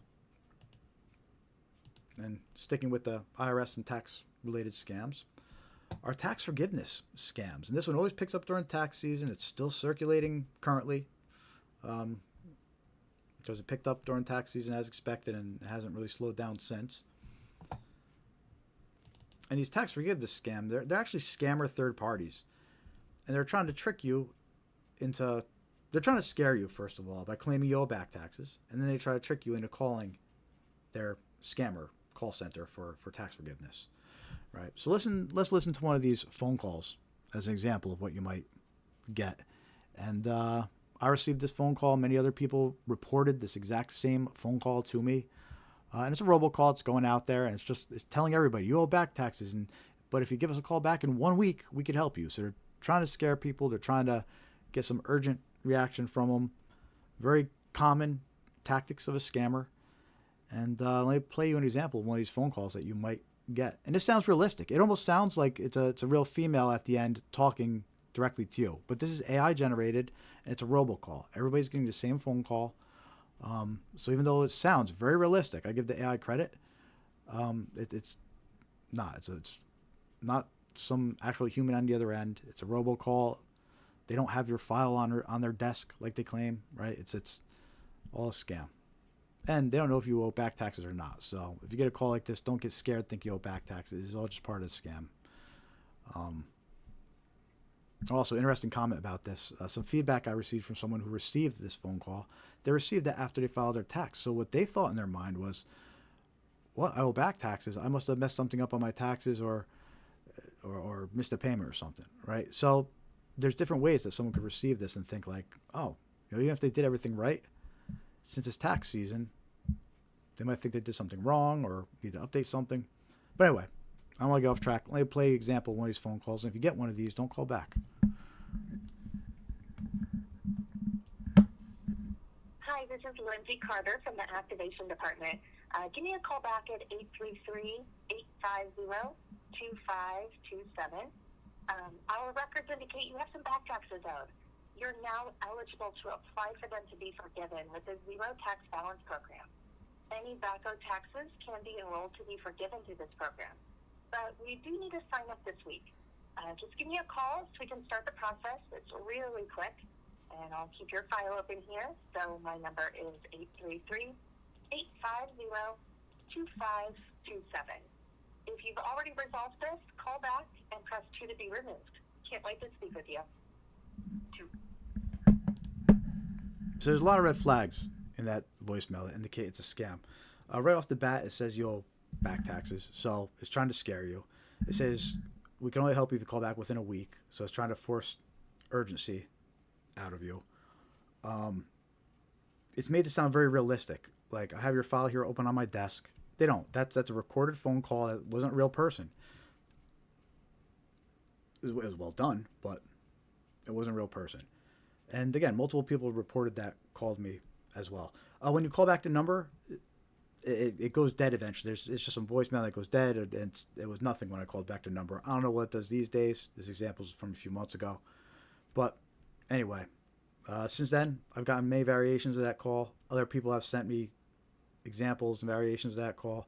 Just be aware that this is a very common scam. So, if you're concerned that you owe back taxes or you want to look into tax forgiveness, reach out to your accountant. Work with somebody who does taxes. Right? Don't just take some random phone call from a shady company that's trying to scare you, by saying you have back taxes owed. So, anyway, be aware of that.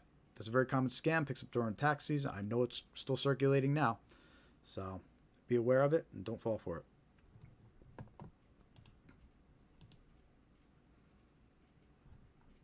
This next scam we're going to talk about is an interesting one. I'm not sure exactly what the official name for it is, but it's an example of a fake Comcast phone call scam that eventually they try to get you to purchase gift cards. We're going to listen to a phone call version of this scam in a second, but let me just kind of explain how it works. So you receive a phone call. In this case, it says, "This is Comcast. Your 50% discount is going to expire. Call us back to discuss options," or whatever. Right? You'll hear the actual phone call. But the way the scam works is it scares the victim into thinking, "Oh no, my bill's going to double. This is what I don't know what's going on. 50%, what's going on?" Right? So they call back immediately. Right? They think they're calling Comcast, but they're actually calling scammers.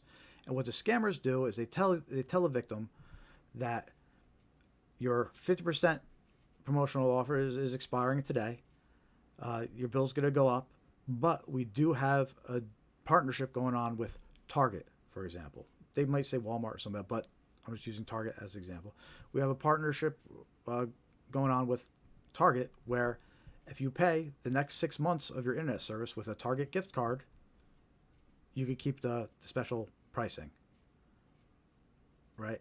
And they get them to purchase a $500 Target gift card and provide the gift card to them, thinking that they're getting a 50% discount and keeping their bill low. But it's actually a scammer trying to trick the victim into purchasing and sending a gift card, right? They're impersonating Comcast. So in this example, I'm going to play for you. They impersonate Comcast. I actually received this phone call. I don't have Comcast, so I knew immediately it was a scam. But if somebody has Comcast, I could see how this could scare them into calling back and being worried about their bill doubling. Also, just because this is a Comcast example, the same scam is being run for other internet and phone providers too. So whoever you use, Verizon or Optum Online, and I can't think of any more off the top of my head, but you get what I'm saying. The same scam is going for all those providers and whoever you use. By the way, let me play a recording of how this voicemail goes, and if you get a voicemail like this or a call like this, you should ignore it because it's a scam. Hello. This voicemail is from Comcast Xfinity. Your current 50% discount on your monthly bill will expire by the end of the day. To maintain your reduced rate, call the number on your caller ID immediately. This is your final reminder to act. Call back now. Thank you. Right, so that's the example of that fake discount gift card scam.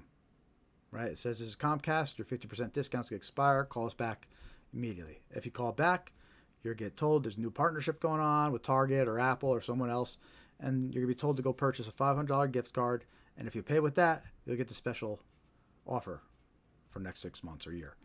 But it's a scam. They're just trying to trick you into purchasing a gift card, making you think that your bill's going to double if you don't. So watch out for this type of scam. People are reporting it. We're seeing it pop up. We're seeing reports of it. Now I have 2 different reports here. Yeah, this one was Xfinity. Yep, same deal, saying half price and purchase Target gift cards. And there's other example, or this other report. Cable called to offer, so he didn't say the company they impersonated, but it was the same deal. They said they teamed up with Target, pay for 6 months in advance. So this is a scam. These reports came in, within the month. So it's an interesting type of scam. But again, if you get a phone call like that claiming that your internet bill or your cable bill's got a 50% discount's going to expire, beware, it's probably a scam. If you're concerned about it, call your cable company directly. Don't talk to the person that's calling you. Don't call back the number on the voicemail. If you're concerned about it, reach out to your cable company directly and ask them. But this is a scam, so you get a phone call like that, be aware.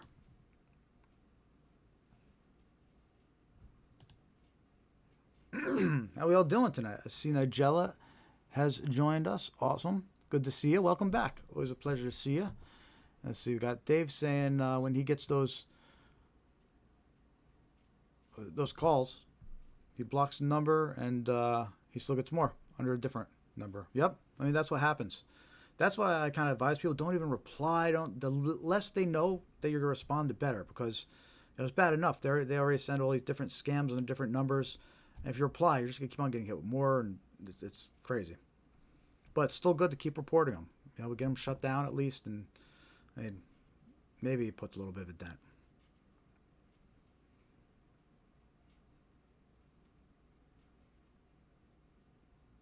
I see Nigella saying the AT&T and cable scams, a lot of them originate from Pakistan. Interesting.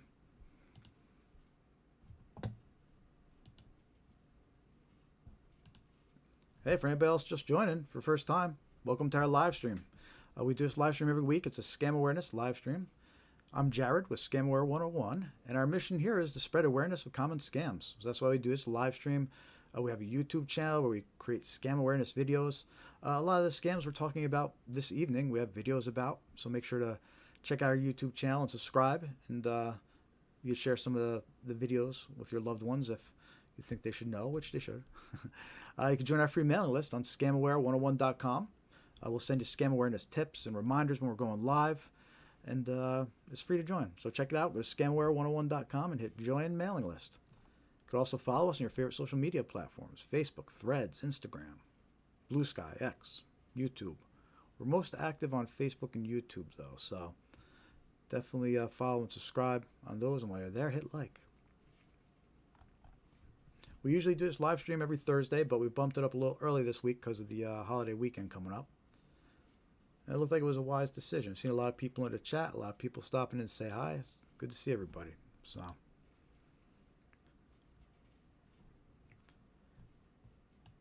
we got probably less than an hour left here, but still lots of good stuff to come. So stay tuned. If you're just joining, hit that like button. If you haven't subscribed yet, hit subscribe. We're streaming on Facebook and Instagram, trying something new this evening too. So we're on YouTube, Facebook, and Instagram. Just checking on them now. They're both still streaming, it looks like. Very good. Yeah, when we started originally streaming on Facebook, it cut off after the first hour, but I don't know what caused it, but it looks like this new one's been going good for the past 2 hours. So I'm not really monitoring the chat. I don't know if anybody's coming in and seeing it, but hit that like button if you are. The chat I am monitoring is on YouTube. So if you have any questions or want to share a story, hop on over to our YouTube live streams and I'll see you in the chat there. So we just finished another batch of common scams, and we're going to take a break from those common scams, and we're actually going to talk a little bit about some tools and software for the next 10, maybe 15 minutes or so. And one of the things we're trying to accomplish here at Scamaware 101 is build out our website as a resource for all sorts of scam awareness resources, materials, tools, software, knowledge base, videos, events. It's coming along slow, but that's the goal, and we are building it out. And one of the sections of the site that is built out is the tools and software section. Lots of useful third-party tools and software listed on this page. So right off the bat, I suggest you check out scamaware101.com and you click on Tools and Software. And the first section of this page are data breach lookup tools. We have 4 links, 4 different lookup tools. Some of them check your email, some check your phone number, some check your email and phone number. So enter both if that option's available. But these 4 data lookups, they're all free to do. A couple of them might try to pitch you identity monitoring after the fact, but getting the report is free from all these. They're reliable sources. You can trust them. But basically how this works is you enter your email address, your phone number, and these checks come back and they tell you any information of yours that's been leaked associated with those email and phone number, right? Meaning these third parties, what happens is all these different services you use, you give them your phone number, you give them your email address, among other personal information. And what happens is these third parties get breached. The bad guys get into their network, your data gets stolen, it gets sold, scammers take it, they use it, your passwords are out there, your account logins, there's so much information of yours that's getting stolen from third parties. No matter how safe you are, if your information is with third parties, there's a risk of it getting stolen. In fact, almost every major phone provider in the past couple of years has reported a breach, from Verizon, T-Mobile, Xfinity. They've all been breached at some point. Our health and medical information, there were major breaches last year. A lot of our medical and health information has all been breached and now is being sold and used against us in these scams. Social Security number, most of the country's Social Security numbers got breached last year in a giant breach that exposed almost 2/3 of the country, I think, United States. So the whole point is there's so much data and information about us that's out there because of these third-party breaches, and scammers know it. All right, so you use these checks and you could see what they know about you. You could see what accounts or what passwords they might even have access to, right? So full disclosure, you run these checks. Some of them might come back with passwords that you're using, right? So that's a good indicator. You got to change your passwords if you see any of your passwords popping up. But anyway, those are the first 4 links we include on our online tools and software page. If you use anything on this page, definitely use that and just see what information is out there about you. See what passwords are already out there. Know what information of yours is going to be used against you. Know what passwords or accounts you need to change your logins for, right? The next section we have here is some links to some, we actually got approved as a Nord affiliate, right? So NordPass Premium, NordVPN, we have some links here that you could use, get a huge discount on those 2 products, and then we get a little bit of a cut. So everybody should have a password manager. You should have different passwords for every account, and the way you keep track of that is through a password manager. NordPass, they're a big name in the industry. I use them, I stand behind them, and you could get, using this link, you can actually get 2 years for, I think it was $35 it comes to. So that's a great deal. So if you're thinking about getting NordPass or you're thinking about getting a password manager, use my link, save a bunch of money and get 2 years for pretty cheap, like $35. Same for NordVPN. If you don't have a VPN yet, or you're thinking about purchasing a VPN, use my link. You get 72% off and a year free. I think that came to like $100 for like over 2 years, which seems like a great deal too. So anyway, good software to have. If you're thinking about purchasing it, use those links, save a bunch of money, and we get a little piece of the purchase and help support our mission. Then we got a link to Malwarebytes Premium. You can save 25% off of that antivirus. Malwarebytes Premium offers real-time protection, and it's anybody that's in the IT industry should be familiar with Malwarebytes, or at least a free version of Malwarebytes. It's very popular in the IT industry. Someone gets infected or has something going on their computer's running slow, you run Malwarebytes, it checks for all these bad things that could be on there, pop-ups or viruses, malware. There's a free version. We'll talk about that in a little bit, but Premium offers real-time protection. And if you're considering purchasing Premium, use my link. You get 25% off, and we get a little bit of a cut as affiliate. So anyway, that's that section. Help us out. That's our affiliate links. Now we also have some links to some free software. Malwarebytes Browser Guard. Very cool. It's a browser extension. It's free. It blocks out a lot of ads and scams from websites. So I've been using it for months now. Blocks out a lot of ads. I notice it when it blocks out a lot of ads.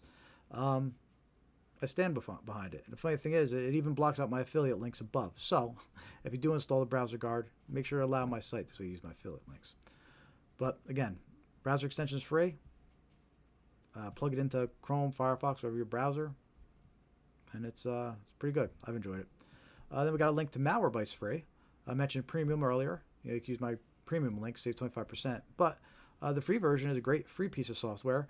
It doesn't offer real-time protection, but you could download it and run a scan on your computer. It'll help clean up any malware that's on there, detect things wrong with it. It's a free piece of software that you go download and run. So check out Malwarebytes free if your computer's running a little strange. I have a link to Bitdefender Antivirus free. It's a pretty decent free antivirus. I put the link here just in case you don't have any antivirus other than the default Windows antivirus. Right? If you already have paid antivirus, that's great. Keep on using that. But if you're just relying on the basic Windows antivirus, here's a free option you can install too. And it just offers some additional protection, web shield when you're browsing the internet, checks the links, things like that. I've used it. I've liked it. It's got good reviews. It'll nag you to try and get the pro version every now and then, but I think it's worth it for being free. Some people complain about the performance. I haven't experienced any issues, at least when I was using it, but, so I have the link there. In my opinion, it's better than nothing, and it's a good free antivirus if you don't have anything. And again, we're just going over some of the online tools and resources we have on scamaware101.com. And you just click online tools and resources. We have all this useful third-party links on our section here. The next thing we have is a link to reverse image lookup tools. And these are cool for romance scams. What these reverse image lookups are, basically, for example, let's say you meet somebody on a dating website. They send you their pictures. You could take those pictures and you could do a reverse image lookup. And what they do is they check the internet and they come back to tell you if they found those same images anywhere else, which means you might be talking to a scammer who stole someone's pictures. All right, so these reverse image lookups. They especially come in handy for romance scams. Or even if you just meet someone randomly, like a wrong number scam, and they send you a picture of themselves. Right? You could take that picture, you could run it through these reverse image lookups and see if it was stolen from somewhere. And we have a link to 3 different ones. Use all 3 in the situation because some of them might find what others don't. But we have a link to TinEye, which is a very popular one. And then we have a link to Bing Visual Search and also Google Image Search because you use both of those as well to search for images. So reverse image lookup tools, we have the links here on our online tools and software page. Scamaware101.com. And while you're there, click join for mailing list. The last couple sections here, we have the website safety lookup tools.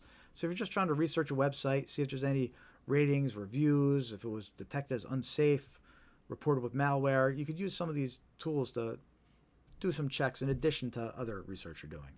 We got a link to Norton Safe Web. Tells you if there's any community ratings or reviews on the website. Google Safe Browsing. It tells you if it's been marked as or detected as unsafe or dangerous. And then a link to Virus Total, where you pop in a website, it'll tell you if there's been malware or anything detected on the site. So just some useful website safety lookup tools you could use when researching a website. And then the last section we have here, and we'll go into this one more a little later because I usually wrap up the live stream with using one of these tools, but it's the Scam Report lookup tools. We have a link to the BBB Scam Tracker tool and a link to the AARP Scam Tracking Map. And what's cool about those tools is they're all recent reports of scams that are coming in, and it's all mapped out on a map showing where the reports are coming in, when they came in, the date ranges, and they're useful because you can see what reports are starting to pick up and come in more often, which scams are becoming more popular and trending. It's a useful resource, especially if you're trying to see if something's a scam or if other people are reporting a scam. And in fact, one of the things I do when we wrap up this live stream, probably in another 15 or 20 minutes, we might get into this. But what we'll do is we're going to open a scam tracking map, and we're going to look at some of the recent reports that came in throughout the country. And we'll see if they match, for the most part, the scams that we discussed. And we'll probably discuss a few of the other scams that are listed there that maybe we didn't cover yet. So it's a fun little way we'll wrap up the live stream tonight. We'll use the AARP scam tracking map. But yeah, so these are all useful tools and software. We have all the links here on our scamaware101.com, on our online tools and software page. So check that out. And don't forget about those affiliate links. If you need NordPass, NordVPN, Malwarebytes Premium for antivirus. We got some good deals going on there, so use my links. And if you do anything though, do these use these data breach lookup tools. See what data breaches your email address is associated with, your phone number is associated with. I mean, out of all the tools and links on this page, at the least use those 4 links. See how bad, see what data is floating around there about you. And that's it for our portion of the live stream where we talk about the online tools and software page on scamaware101.com. Make sure while you're there to join our free mailing list by clicking Join Mailing List. And if you're just joining this live stream, we do it every week. And our goal is to spread awareness about common scams. This way you can protect yourself, protect your loved ones from becoming a victim. We've got maybe about 30 minutes left of this live stream. We're going to keep on going here. And we're going to get into some more common scams right now. It looks like we've got about 4 more common scams to talk about here. And then we're going to have some fun with the ARP scam tracking map for a few minutes. But for these last 4 scams that we're going to talk about, we're actually going to talk about snail mail scams. What I mean by snail mail scams is traditional postal service mail, right? Physical mail arriving in an envelope in your mailbox outside. Snail mail, right? Because scammers are still using traditional letters and the postal service to target victims. A lot of these scams we see online, they originated long before the internet was around. The inheritance scams we see, the free gift offer scams we see, the check cashing scams we see, they all existed before the internet. And scammers didn't exist how they did it before the internet. So we're still seeing a lot of that snail mail scams. And let's dive right in and talk about a few here.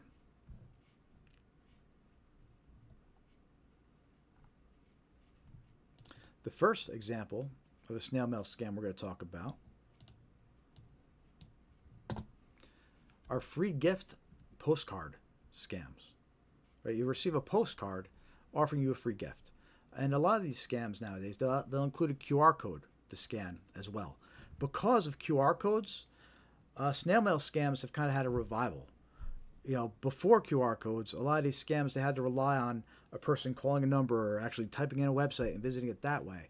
But now, a lot of them will include a QR code because you just scan it and boom, it takes you right to the fake website or the scam.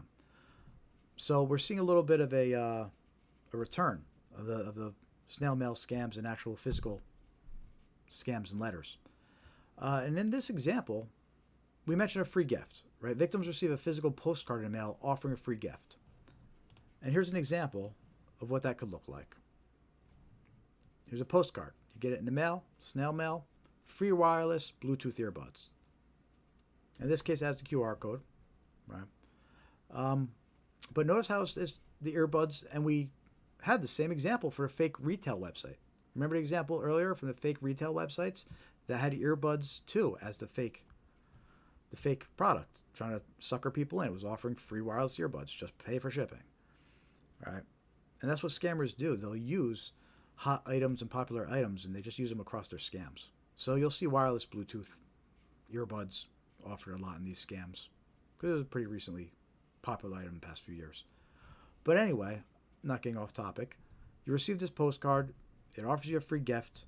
In this case, it has a QR code to scan. It's going to take it to a fake website that steals your personal information, your name, address. In this case, the person that reported it said it's going to steal your Amazon account details and your credit card details too. So, just because it came in the mail doesn't mean you could trust it any more than an email. So, we kind of covered 2 types of scams in one here, right? It's a postcard offering you a free gift. Whether it has a Q card or not, be suspicious of any kind of free gift offer. But the second was QR code scams. And let's talk about QR code scams a little bit more. Because I could create a whole separate section of this live stream just going over QR code scams.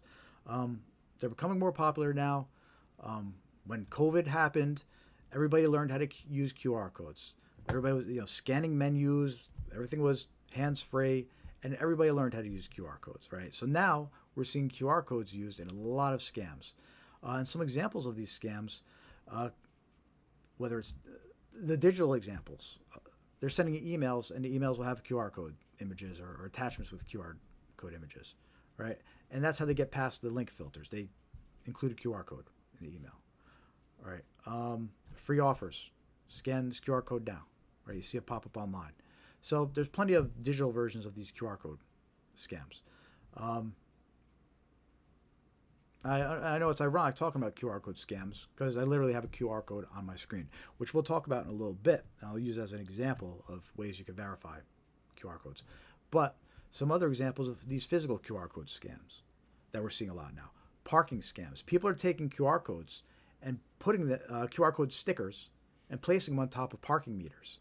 So people think they're scanning the QR code for the parking meter app, but they're actually scanning a QR code, takes you to a scammer's website, steals any information you provide to pay for parking, right? So we're seeing a lot of QR code fraud out there in the real world on parking meters, for example.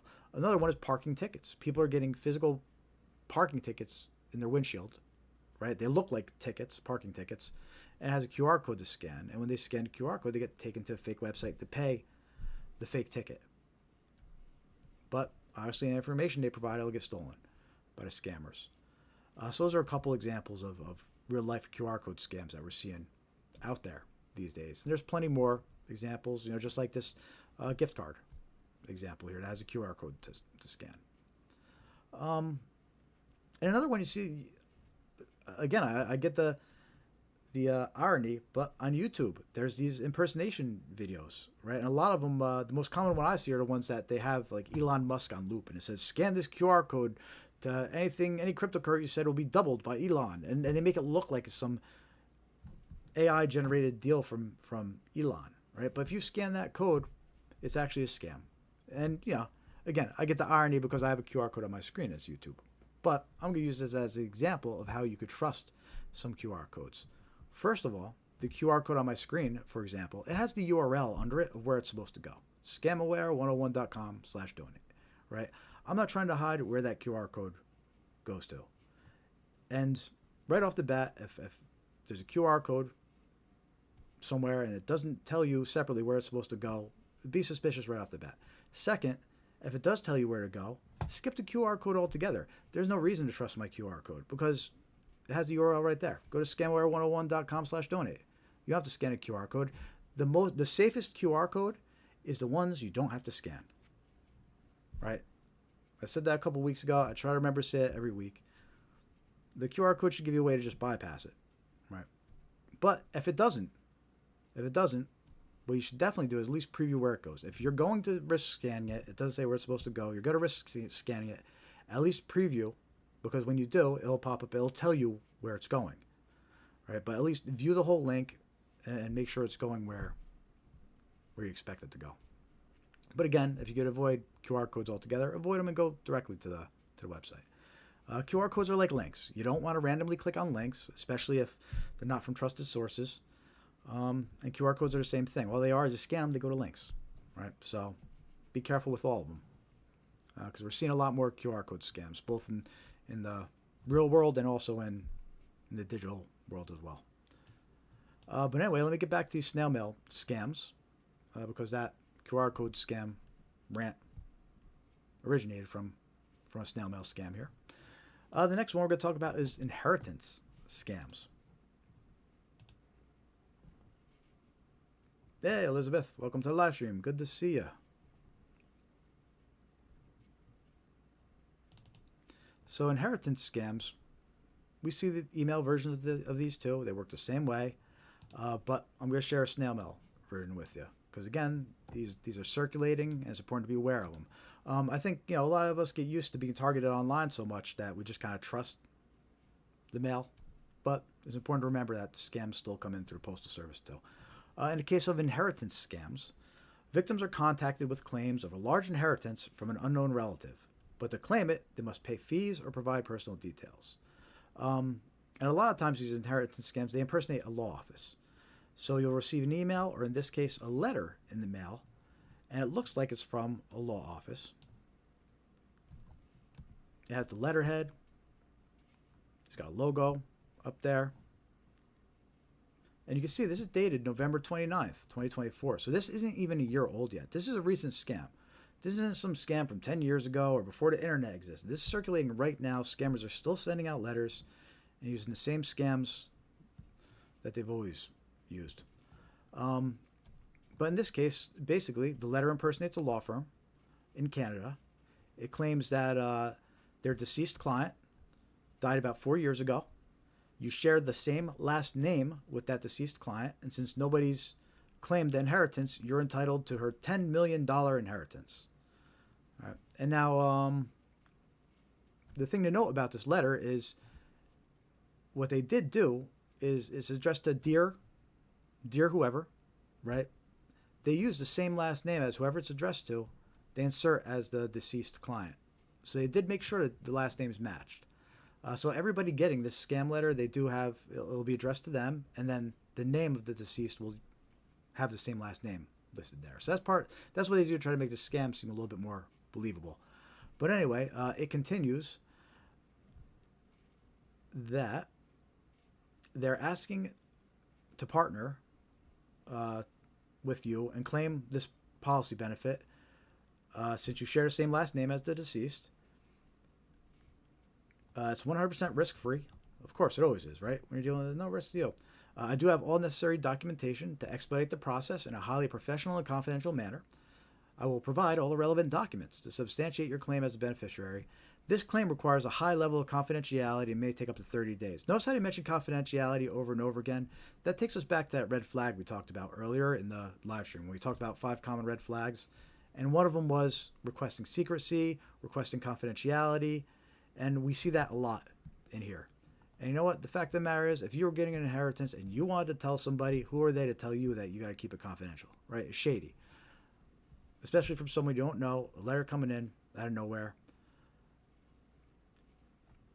And again, these scams are circulating right now. This one's less than a year old. The way the scam works is if you do engage with this person, what they'll do eventually is they'll tell you you need to pay fees and taxes on this $10 million inheritance before you could receive the payment. But what happens is when you pay those fees and taxes, that's what they steal. There was no inheritance. You don't get anything. And think of the fees and taxes on $10 million, right? So the scammers are going to make a pretty penny off of people who fall for this. When we received this letter, we Googled it. We knew right away it was a scam, but we Googled a couple sentences off of this. We Googled the law offices, and right away, other people reporting this exact same scam came up. People reported the exact same letter, except the only difference was, that it was addressed to and the name of the deceased listed. But everything else on the letter was word for word identical. So it took 2 seconds to verify this was a scam. And this scam has been around even before the internet. So this isn't something new. And keep in mind, even though I'm showing you the physical letter of this, the snail mail version, there's plenty of emails going around like this too, claiming that there's inheritance. This is a common scam you see in the email as well. So be aware of these inheritance scams. Even if you get a letter that looks legit, letterhead, last name is right, don't trust it. It's a scam.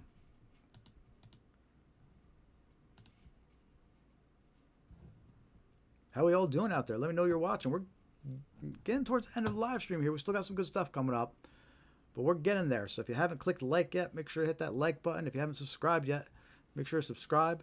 We're streaming on Facebook and Instagram this week too, which is something new we're trying. So far, I think it looks like it's going okay. Facebook disconnected once, but we've been good for the past 2.5 hours since. So I don't know if anybody's in there or not. I'm not really monitoring the chat over on Facebook or Instagram, but the stream is going over there. So if you are over there, hit that like button and feel free to engage with any others who are watching. I am, however, on the YouTube chats. So we have the YouTube live streams going as well. And those chats I am monitoring. So if you want to say hi or ask a question, hop on over to the YouTube live stream and type it into one of those chats. And if you're just joining us, my name's Jared with Scamware 101. We do this live stream every week. The goal is to spread awareness of common scams. You can avoid becoming a victim, protect yourself, protect your loved ones. These scammers getting ruthless these days. We usually do these streams. We start them on Thursdays at 5:45 p.m., but we did this week a couple days early just because the holiday was coming up. But yeah, we've been going since 5:45 p.m. Eastern today, so we're up to like 3.5. So we're getting close to the 4-hour mark, which is about right. And I got one more type of scam to share with you, and then we're going to go check out the scam tracker map for the last 15 minutes. It was my favorite part of the live stream, so definitely stay tuned for the last 15 minutes here.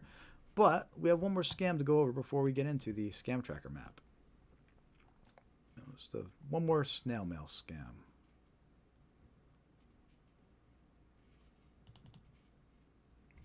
So this snail mail scam is a secret survey or mystery shopper scam. And basically what happens, and by the way, we did a video about this scam too. It's our most recent video, made a couple weeks ago. Might have been a little longer at this point, but we also have a video about this scam. The same examples I'm going to show are shared in that video too. So if you want to share it with a loved one or review it, it's on our YouTube channel. But anyway, so this scam, again, snail mail, you receive a letter in the mail and impersonates Walgreens and CVS. And basically it says that you've been selected to be a secret mystery shopper, or you've been assigned a secret survey assignment is what they say. But it's basically to be a mystery shopper. And contained in this envelope, along with the letter, is a check. Big red flag. And basically what's happening is this letter, it claims you've been selected to be a mystery shopper. We've included the check for you. It includes a $450 commission. But the check's going to cover it. And the assignment is for the victim to go and purchase gift cards. There's that red flag. Any mention of gift cards should always suffer a red flag because scammers love getting gift cards. And basically what this says is it instructs the victim, go deposit this check, and then within 12 to 24 hours, go purchase 4 $500 gift cards. In this case, the scammer is requesting Apple gift cards, Razer Gold gift cards, Nike gift cards, Steam Wallet gift cards. And it instructs to take pictures and send it to the scammer. Ends up being about $2,000, and then the victim, who doesn't realize they're a victim yet, supposedly gets to keep the extra $450 on the check for themselves as a commission. Right? So somebody receives this letter, they think, great, and the check's even here. Perfect. They go, they deposit that at the bank, not thinking about it. They go purchase these gift cards, send them to the scammer, thinking all is fine and dandy. They made their $450 commission, and then 2 and 3 days later, the bank bounces the check, takes the funds back, and hits the victim with a fee for depositing a bad check. Just to add insult to injury. So the victim gets stuck $200 in the hole because it was a bad check. And the $450 commission wasn't real, so they didn't make $450. And they get hit with a fee from the bank. So that's how this scam works. Meanwhile, this scammer gets away with $2,000 worth of gift cards.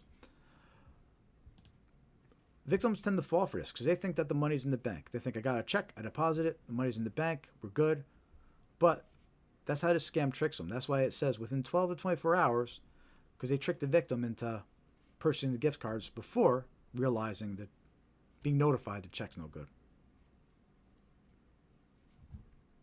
And that's how this secret survey or mystery shopper scam works.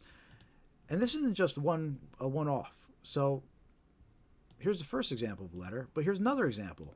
Same scam. The instructions are a little different, but it's the same idea. It impersonates Walgreens, CVS.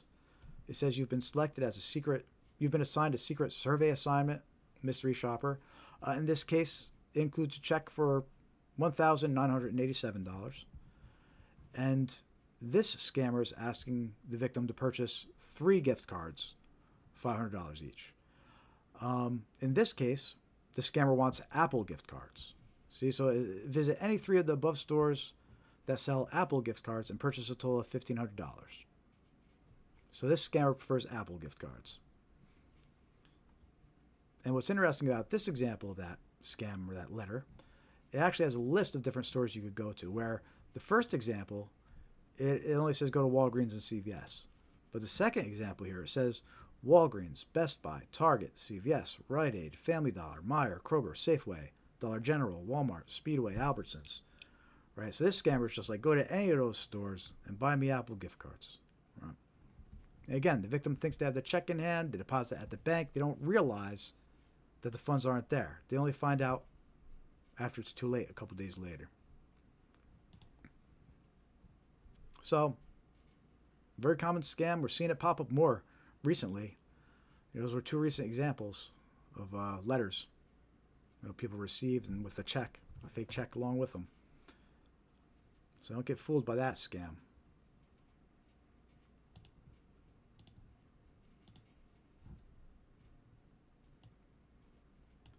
And those are 4 examples of, well, more than 4 because of QR codes. Those are like 4 or 5, 6, 7 examples of snail mail scams. Watch out for these days, and especially QR code scams as well.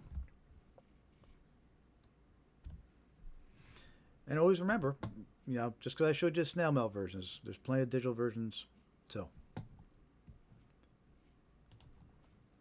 So we're starting to get towards the end of the live stream, but we're getting to the favorite part of my live stream, which is the AARP scam tracking map. So we're going to spend like the last 15 minutes or so of this live stream, and we're going to check out some of the recent reports that are coming in to the AARP scam tracker map. Earlier, we talked about the tools and software section on the scamaware101.com website. And the tools and software section, the last link that we mentioned was the AARP scam tracking map. So I'm going to bring that up right now. But before I do, I just want to take a quick moment for anybody joining late here, just joining now, seeing a live stream for the first time. Thank you for joining. We do this live stream every week, usually on Thursdays. We bumped up early this week. I'm Jared with Scamware 101. Our goal is to spread awareness about these scams that target individuals, scams that everybody's vulnerable to and being targeted by. Important to know, important to be aware of, and that's our mission here at Scamware 101. So definitely hit like, follow, subscribe, all that good stuff. Join our free mailing list. Go to scamaware101.com, hit join mailing list. We'll send you some scam awareness tips, reminders when we're going live. We won't abuse the privilege. You can unsubscribe at any time, but I don't think you will because we don't spam you. So scamaware101.com, hit join mailing list. And you can follow us on your favorite social media platforms. We're on Facebook, Threads, Instagram, X, Blue Sky, and YouTube, of course. Right now, we're live streaming on Facebook, Instagram, and YouTube. So wherever you're watching, hit that like button, leave us a comment, and we'll probably see it a little later if it's Facebook or Instagram. Right now, I'm monitoring the YouTube live stream. So if you have a question or want to say something before we wrap up the live stream in 20 minutes or so, head over to the YouTube live stream and say something in there, and I'll reply. If you have any questions or want to share the story. But anyway, let's get on to the last section of our live stream here, and maybe my favorite section. So you go to scamware101.com under tools and software, and we have a link here to the AARP scam tracking map. And this is a fun resource because it shows you all the recent reports coming in within a couple days. I think it's going to show us like all the reports from like maybe 2 days ago. And it shows you on a map of the U.S. where all the reports are coming in from. You can allow it to detect your location. It will zoom in and tell you what's being reported in your location, or you click never, it'll show you the rest of the country. So I hit never, this way I want to see countrywide. And let's see. Oh, good. So here's the reports from yesterday. So these reports literally came in a day ago that we're going to check out here. So we'll take a look at what these scam reports are saying, and we'll see if we already talked about them or not earlier in the live stream, or maybe there's some new ones to discuss. And by the way, hit that thumbs up, give us a like if you're just joining, and make sure to subscribe. So, the first report here. A text from strange number claiming to have my FedEx package. All right, there you go. Undeliverable package scam, right? We talked about that one earlier. Showed you examples of these scammers impersonating FedEx, UPS, USPS. We're going to be seeing more and more of the scam over the next few months, especially as the holidays approach. But there you go. Somebody's reporting it right there. So be aware of that one. We have a video about that one too, if you want to check out our YouTube channel and remind or warn a loved one about it. Let's see, what's this next report say? I get a message saying that I need to contact a specific number with a case number they provided me. They also called several. Okay. Yep. This is a common one too. Let's read what else she said. Yeah, they called several family members. They say they have a subpoena. Yeah. They try to make it sound official by having keyboard typing. I don't want any of my money. So, yeah, this scam's actually kind of scary. So these people are calling up. They're impersonating collection agencies and law firms. And they're saying they have a subpoena for money that you've owed for something. They leave a pretty professional sounding voicemail. They leave a case number. And this scam was actually reported to me. I did a little investigating. And what was interesting is I called back the number and I put in the case number that this person received. And they did look it up and pull up the person's name. So at that point, I was like, all right, that's weird. So I hung up because at that point, I didn't really know any other information to discuss with the scammer. I thought they would, just hit me with a random script. But they knew who that case number, the name of the person that was associated with. But it was a scam. It was definitely a scam. It was shady. There was something strange about it. And here's somebody reporting about that same scam. So, interesting. So be suspicious of anybody calling, claiming there's a subpoena out for you and leaving a case number. It sounded pretty official when I was looking into that one, when I got that report. That was a few months ago at this point. But we see it being reported here by other people.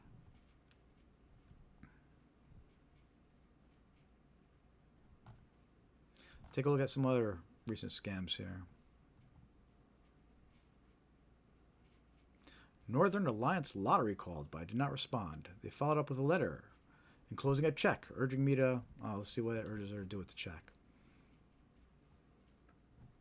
Because lottery scams are a big thing. But usually the purpose of those are to trick you into providing bank account information to get deposit and things like that. Let's see. Northern Alliance Lottery called, but I did not respond.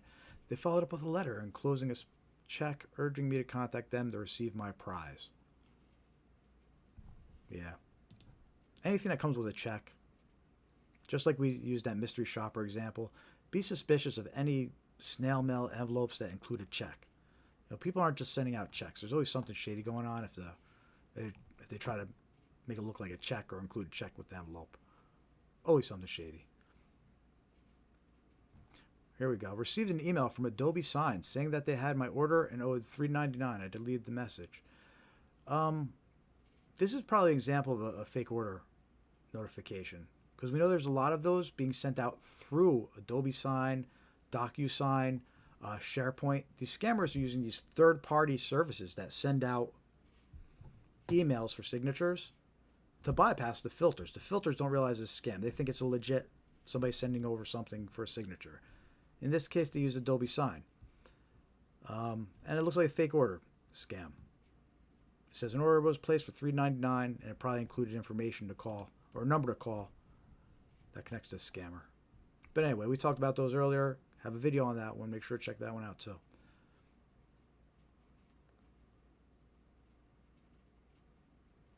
Rating business task scam has currently scammed approximately 6,000 by current in order to move ahead and close out. Oh, okay. This is an example of employment scam. We haven't heard about, well, I haven't got much reports about these recently. They're more popular at the beginning of the year, but here's a report about it. It's a type of employment scam known as a task scam. And what it works is it tricks victims into thinking that they could work from home for a company, and they're assigned to certain tasks, like go click like on these 5 pages, go leave a comment on these 5 pages. There's these little tasks, but it's gamified. They download an app, it has these tasks, and supposedly they get paid as they do these tasks. But at some point during the scam, they have to deposit money into the app. And that's where the scam starts happening. They start forcing them to deposit money, and then you never get the money back and out of there. And it's known as a task scam. So if you're getting an offer to do these little tasks online, like click like, and it involves cryptocurrency, if they ask you to deposit something, don't trust it. A lot of these employment scams, that's how they work. They ask you to send them money. They come up with some narrative to get you to send them money, or they'll have you purchase a laptop and send them it for onboarding. But it's actually a scam. They just tricked you into purchasing a laptop. So, interesting employment scams. That was a task scam somebody reported. Charity scams and fraud. Recently received emails from Costco, another from State Farm, and today from United Healthcare about receiving a free... Let's see.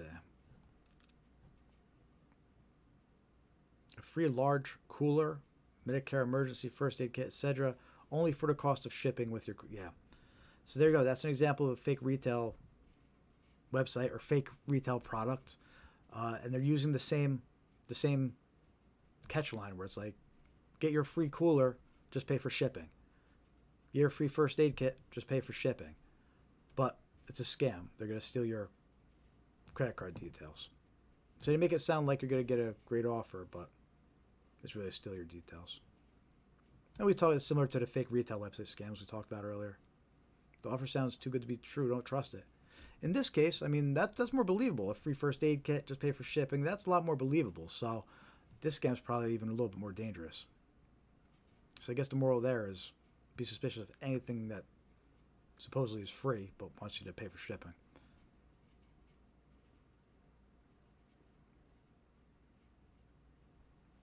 Tech support scams or fraud. I was charged $2.99 from Norton for a product I never had, nor do I want. This could be a couple things. One, this could just be some angry guy that didn't realize his Norton was auto-renewing. Or this could be an example of one of those fake emails, those fake phishing emails that go out claiming you were just charged $2.99 for Norton, and they're trying to trick you into calling a scammer to dispute it. So it could be another example of a fake order notification scam. Or this guy just might not realize his auto-renew is going through. But anyway, we did discuss those fake order scams, and that's just another variation that you could receive too. Government imposter scam. The sender pretends to be involved with student loans and implies they are part of the student loan forgiveness program.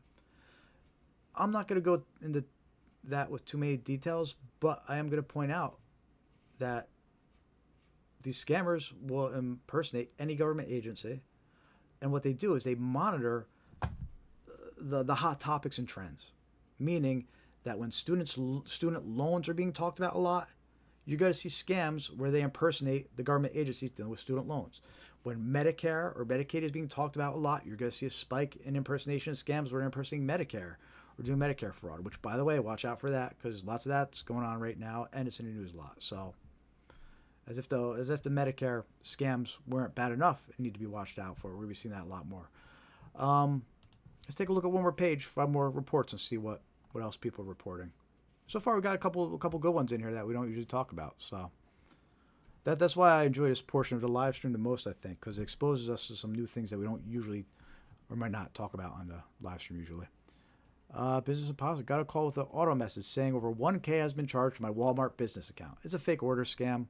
Call this number to dispute it, right? So the example we played earlier for these fake order scams was a Walmart, impersonated Walmart, but says a PlayStation was purchased. So watch out for these fake order scams. Unfortunately, they can impersonate any retailer. They can claim any purchase was made, any product was purchased. We know text messages are going out with these fake order notifications. We know emails are going out. We know phone calls are going out. So that's an important scam to be aware of. Check out the video we have on our YouTube channel about that one if you missed us on our live stream today, because it's important to see those examples and be aware of that one. Fake order scams or fake purchase scams. Business Imposter. A person called me and said that she had a scheduled meeting that I missed. She proceeded to try to tell me that I signed up for... this sounds like a new one. Let's see what this one is.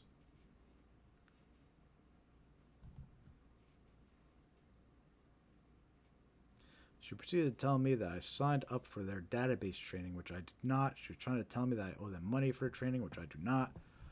All right. I don't know. I don't hear about that one often. I mean, it just kind of sounds like somebody calling up and trying to trick her to make a payment. So, last 2 here. Auto-related scam. Threatened with prosecution if I didn't pay a ticket. I knew it was a scam and didn't proceed. So this is probably the unpaid toll scam. Extremely common right now. Lots of variations. They're threatening you with tickets. They're claiming DMV is going to suspend your license. Yeah, so watch out for those unpaid toll text message scams, especially during the holidays. The scammers know this weekend is holiday weekend. People will be traveling, visiting family. The scammers know it. So they'll be probably sending out these unpaid road toll scams, trying to trick people, make them think, hey, you went traveling for the holiday weekend, you missed a toll. If you get any of those text messages, don't trust them. And go check out the video we did about that scam too, the unpaid road toll scam. All right, and then the last report here. Family imposters. Oh, a grandparent scam. Excellent. The phone, let's see what details this report shares. We talked about this scam, and we even played a video of a scammer earlier in the live stream. We played a video recorded of a scammer doing one of these grandparent scams from Dominican Republic. So this is probably a good report to wrap up the live stream on. Let's see. This person says, the phone rang. I answered before I saw who it was because a member of the family was sleeping. A crying woman came on calling me mom. It was hard to understand her because she was sobbing heavily. This is great. See, this describes that call I played earlier perfectly, right? Because that's how the scammer gets away with it. People don't realize, they're like, I would know if it's a family member. But the scammer calls, and he just sounds like a crying woman, right? You can't, they say a couple sentences, they sound like a crying woman, and the victim's left thinking, well, that could have been my daughter. That could have been my relative. They can't tell. They just heard a crying woman that was for a couple sentences, and now next thing you know, they're talking to a cop.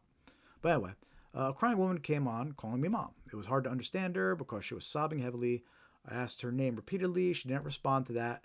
So in this case, they didn't know the name. Asked if I would speak to the officer. A man came on, speaking with an accent. Knew my husband's name. I kept asking for my daughter's name. He didn't respond to that, and eventually he hung up. So this guy sounds a little sloppy, this scammer. The one we played earlier, he was a little bit better. But yeah, that sums up a grandparent scam. Luckily, this person didn't fall for it, but that's exactly what happens. They call up, they impersonate the loved one. They just impersonate a crying woman for a couple sentences, and they just say mom. So right away you think, is that my daughter? If you have a daughter. So grandparent scams are happening. This report came in yesterday. So I'm glad we covered that one.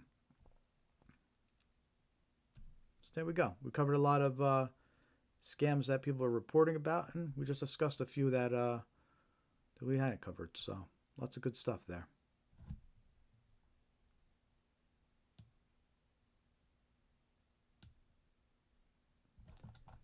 And I think it's about time to wrap up this live stream.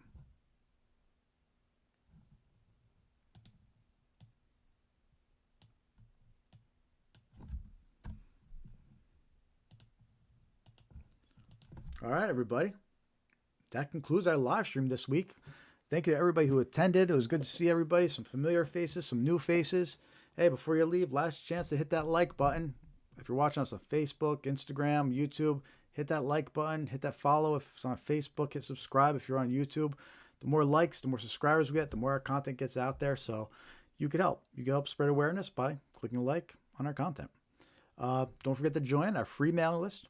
Go to scamaware101.com, hit join mailing list. It's free. We'll send you scam awareness tips. We won't abuse the privilege. You're all good. You can unsubscribe at any time, but try it out.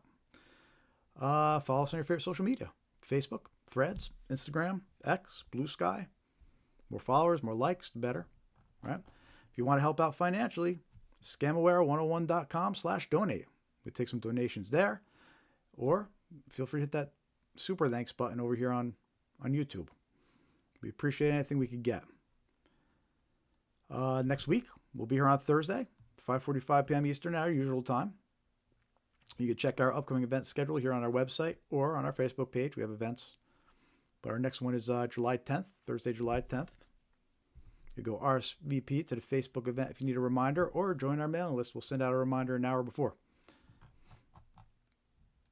And that's about it. Thank you again, everybody, for attending. Good to see you all. Have a great holiday weekend. I hope to see you all next week. And until next time, stay safe. I'm Jared with Scamware 101. Have a great weekend.